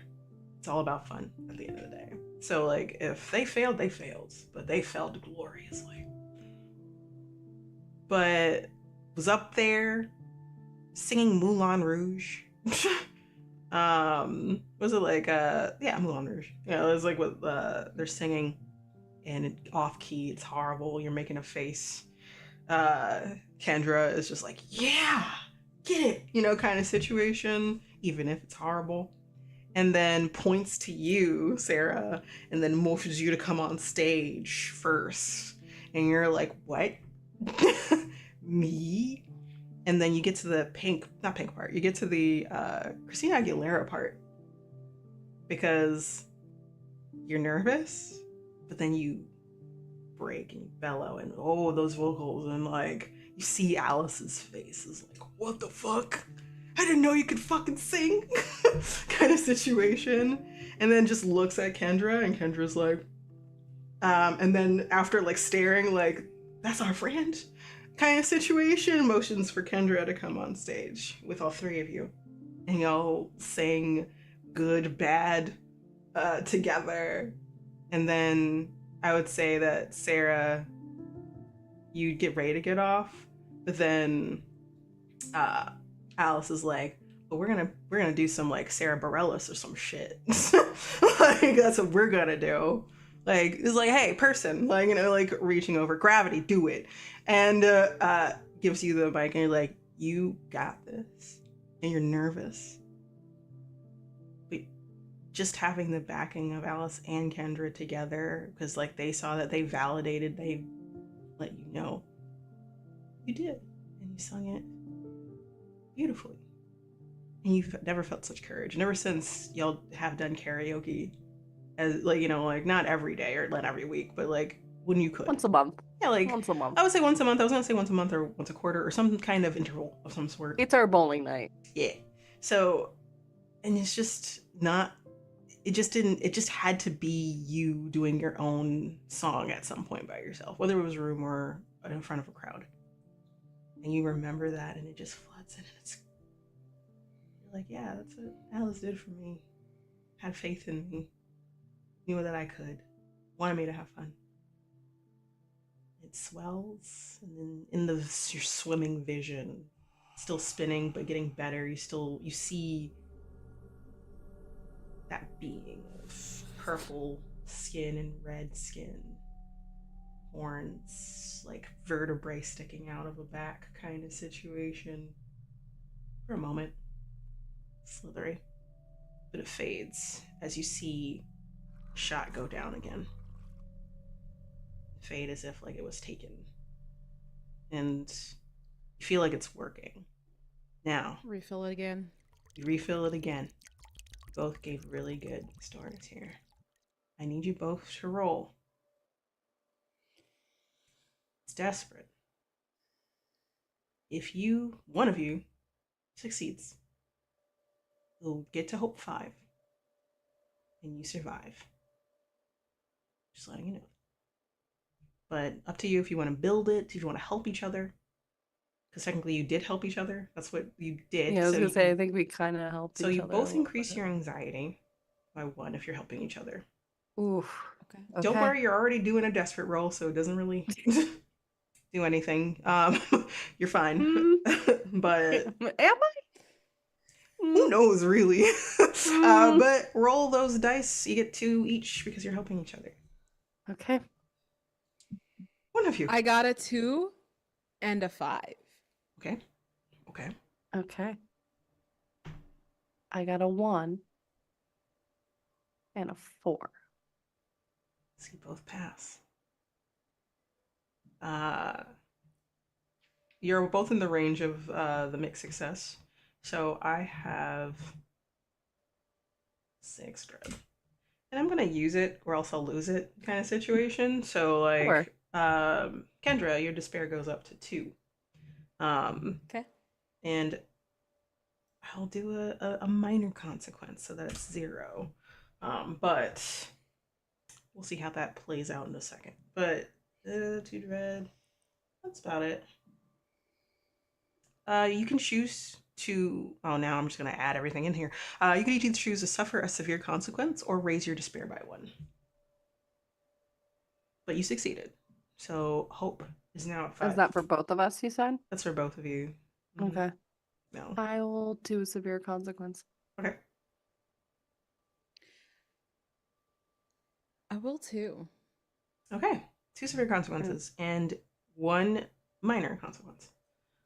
Because I'm a benevolent GM when it comes to horror, let me just, rack on the consequences in the story. You pour it again. And you're getting ready to think of other memories to keep this going, this energy that you're feeling, this positivity. And then the shot gas flings across the room and smashes against the wall.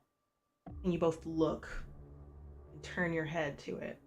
And then you turn back around, and in the place of the towel, you see Alice sitting there. Legs crossed, like one over the other. Eyebrows raised. But instead of like the smug look you were seeing, the like, oh, little lambs kind of vibe you were getting from this thing that's wearing Alice's face, it looks angry. Very angry. Arms crossed over their chest. What are you doing? You gave us 24 hours to find a way to free our friend. That was your words. So, that's what we're doing. I love when humans fight, but this is the closest to. Then you see them like. It looks like the best way to put it is like they're trying not to retch, I guess, or like trying not to like. Kind of collapsing in on themselves a little bit. Like, let's say they got punched in the stomach a little bit.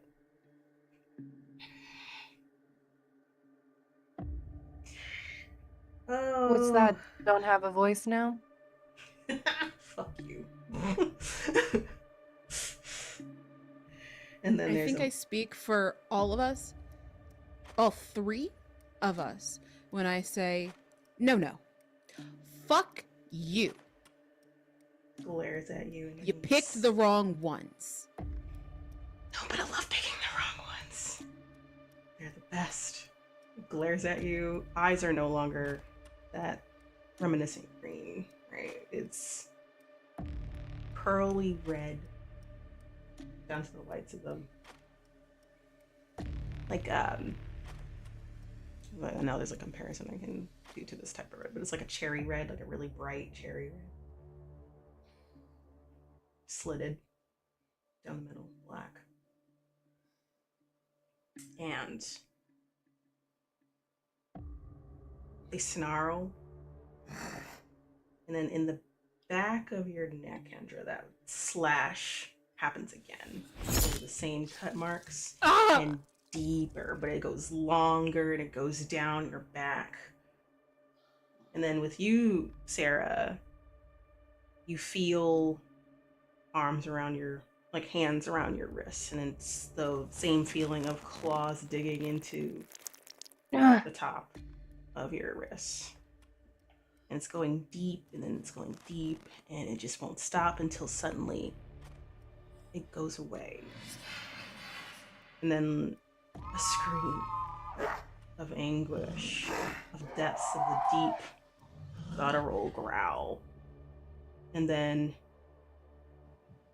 fully retching, fully like doubled over in their seat, they fling the alcohol bottle, the other shot glasses over, and then like they retch this black viscous tar-like substance out of their mouth, and it keeps going, and it just won't stop, and they're going, and it's horrifying to hear, it's horrifying to see. It's still Alice's body, essentially. And then when it finally stops, it feels like it's too long. And then there's this pool of black tar over the table on the floor. And they exhale. They exhale. And they look up, and it's tears streaming down their face.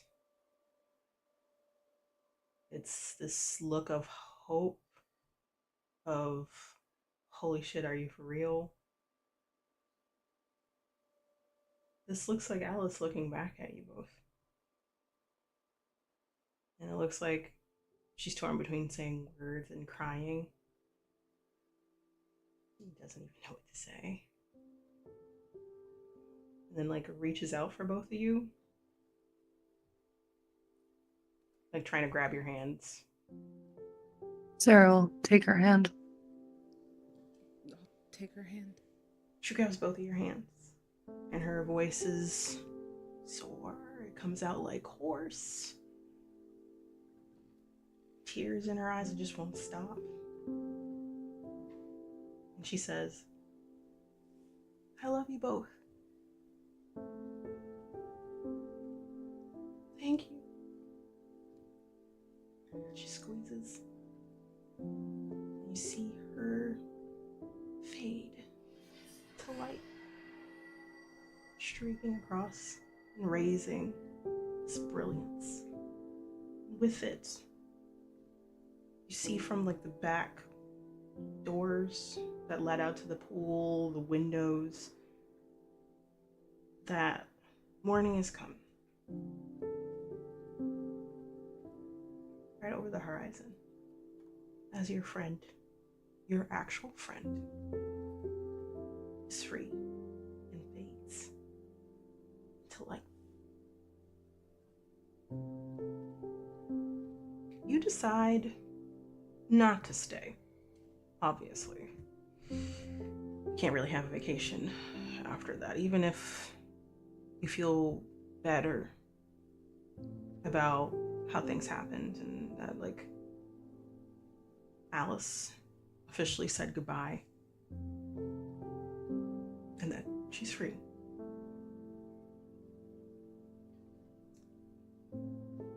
You can't have a vacation like this. And maybe you shouldn't have in the first place. Like this was supposed to be all three of you. Maybe next time you plan something, it's just the two of you, meant for the two of you. Whatever that might be. But you have a lot to process. When you get back to New York and you go back to your lives, I would say that uh, when you get a phone, Sarah, Marco is like, what the fuck happened to you kind of situation. So when you get back, the first thing that you see them like typing and like nervous, like waiting, and because like there's someone like manning it for you, it's not closed. Um, and Marco comes up and like uh, inappropriately or appropriately hugs you because like thought you died. Um, She'll hug him back. yeah, Yeah. and just like, what happened to you? Look at you kind of situation, and you probably either give them the details or like, She'll ask, "Do you have your laptop?" fuck yeah, I do. And she'll do an eye roll for a second because technology, but kind of smile, thinking of Kendra, and she will just tell The whole story, the everything that wh- happened, the everything that details. happened. She's gonna change names, obviously, because anonymity and not wanting to get Kendra caught up in any mess as well, because Kendra's got dreams as well. But yeah, she will spare no details and work with Marco on that book. Amazing. Do that. Now I'm gonna ask you, how has this experience changed you? I think it's changed her in a couple different ways. Um, she still pauses, but perhaps not nearly as long as she used to. Because she literally has, and for lack of a better term, an angel and a devil on her shoulder. The angel and the devil being Kendra and Alice. But they're both saying the same message of like, keep moving. Don't freeze. Don't question yourself. I think she speaks up a lot more. And that's both outwardly and inwardly. She works on this book with Marco. She puts out her own book as well. And, maybe her and Marco bond over that. And maybe there's more to their story as well that is yet to be written. I think she also takes more time to voice her appreciation that she has to her friends, both Kendra as well as Alice, and paying tribute to them both. And whether they are actually there or not, or Kendra's on the phone with Sarah, Sarah will verbalize it every single day, just saying thank you. And finding the little ways to show appreciation. And not letting the legacy of any of their friendships die on that island. Amazing. Kendra, when you get back from vacation, you want to like meet up with Sarah later, but you do need a moment to yourself, I imagine. I either imagine you decide to not go immediately back to work and taking a moment to yourself to really be by yourself here, or you come back to work, but you take a moment to really enjoy the bliss of just zoning out and doing work. Maybe it's a little bit meditative for you. What do you think?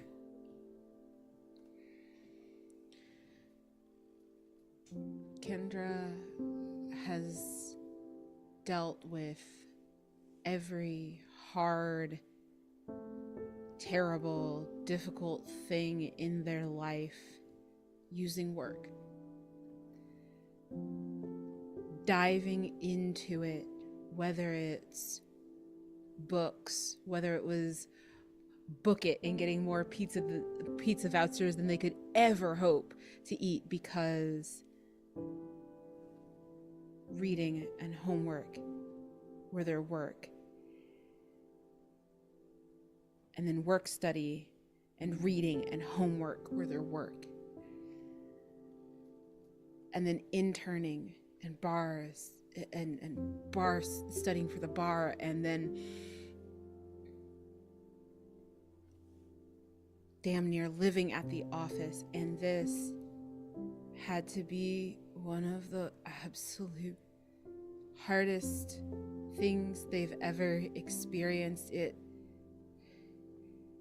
Souls exist, I guess. I've spent my whole life working to numb myself. Kendra gets back and quits their job. Okay. Completely. I was gonna ask how this changed you, but you already answered the question. Unless you want to add more to, like, what do you plan on doing after you quit? I think for the first time,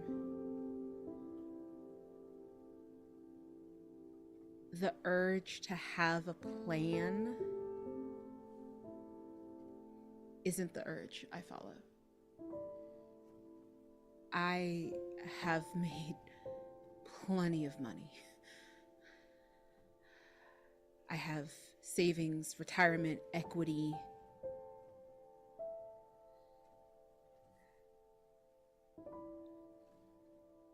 I'm gonna take a page out of Sarah's book. And I'm gonna pause for at least a year.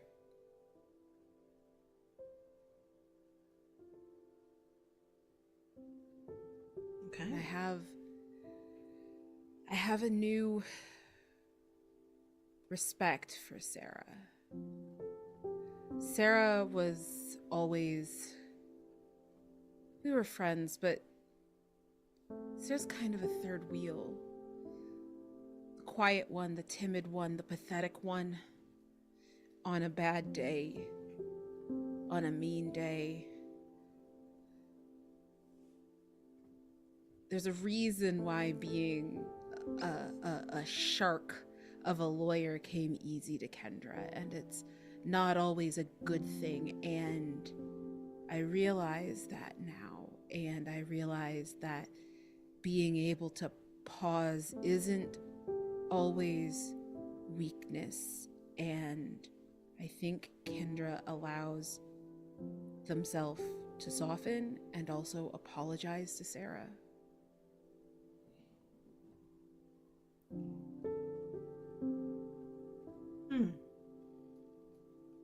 Interesting. That's a big growth for both of you, I would say. And that hits hard in general, and I appreciate and approve of both. A few days, maybe max a week. You update each other on what's happening. Like, I'm quitting my job and I'm recounting everything that happened because holy fuck, I have a friend question mark that's helping me with my book, and then like what happened, and maybe look into it and research it for the book. And you meet up for, let's say, like late lunch one day, and it feels light, and you don't feel guilt anymore. It's not there. If it is there, like, it's not as heavy or pressing or suffocating.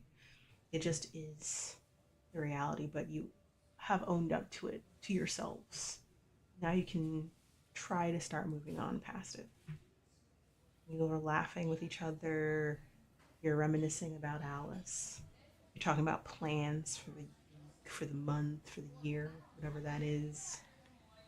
And it just feels like two friends instead of like two friends missing a third.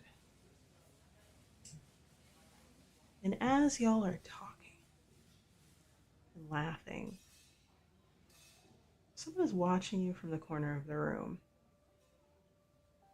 A dark silhouette, newspaper, wide brim hat, lifts to look at y'all. And over the top of the newspaper, The audience sees deep, bright, well, light, cherry, red eyes, slits, raised eyebrow, deep smirk before looking back down at their newspaper and adjusting it before continuing reading. And that's where we're going to end today, everybody. Thank you all so much for tuning in to this wonderful chapter, which is chapter 7, Three Musketeers. I have been your keeper, your storyteller, your director this evening, Ambrose. I go by any all pronouns. And we're going to start with you, Lamia. Tell people who you are, where people can find you. Hi, I'm Lamia. I've been Kendra. And you can find me on socials. It's a scavenger hunt. My handle is not the same anywhere. Good luck. You can find Mental Woke on Twitter, Woke Mental Wellness on Ko-fi, and that's also the podcast. I'm working on a new season, hoping to have that out by the beginning of 2025, perhaps. And then Blue Sky is, I think, Intersections CCH, and Instagram is Intersections LLC. So good luck. Nice. It is a scavenger hunt. And you, Jordan. Hello, I am D&D Jordan Lee, she, her, they pronouns. I have been Sarah. I am an award-winning storyteller and storyteller and producer for the award-nominated Ampistrano, which is an all neurospicy, mainly Ace Cast homebrew actual play that airs on Saturdays at 12 p.m. Pacific, 3 p.m. Eastern. I also do a lot of content creation and streaming on my own channel and comparing aspects of video games back to TTRPGs, mainly Dungeons and Dragons, but every now and then we like to venture into other stories as well. And I am also the creator and one of the lead organizers for Games for Change, which is a charity initiative we do 2 to 3 times a year to raise money and awareness about various causes. Our next one's going to be coming up soon, so just keep an eye on socials. Unlike Lamia's Chaos, I am D&D Jordan Lee everywhere, and Ampistrano D&D everywhere. So you can find me across the universe webs. Also, this is Salem, who has been my background actor this entire time. But thank you so much, Ambrose, and to Lamia. This has been so much fun. Terrifying, but fun. Oh, good. Then I did my job. Hi, everybody. Yes. I am Ambrose. I am the creative director and founder of Other Cider Studios. I'm an award-winning TTRPG performer and storyteller. This is the home of the award-nominated, so far, Arcane Core series, which we're still participating this year in the Audio Fiction World Cup, which we'll see how we do in terms of numbers soon. I'm really excited for that. I am going to be in Bad House RPGs, Midnight Rush, which we just started recording, and whoa, immediately, whoa. Was not expecting it. It's amazing so far, and we've only done one recording, so we'll see the next part and where we go, because my lord, I cannot wait. There will be other projects that we are going to be doing soon, but let's see how the year goes. Let's see what we got planned. But this project so far has blown me away, and everyone is doing a fantastic job. These two have been phenomenal, absolutely. They made me cry. Yes! I think this is the first time I cried, I think. I'm trying to think. I was just like, I think I got close one other time. So thank you. Target unlocked. Achievement just pops up over your heads. So In true 90s, early 2000s fashion, who's the demon now? Let's go. My God. Anyway, y'all have been amazing. Please follow these two amazing people and follow everything that they're doing and what they're up to. And stay tuned for the next chapter, which is chapter 8, When the Light Breaks. So stay tuned. Don't go anywhere. I'm really excited for that one too. And bye, everybody. See you on the other side, and take care.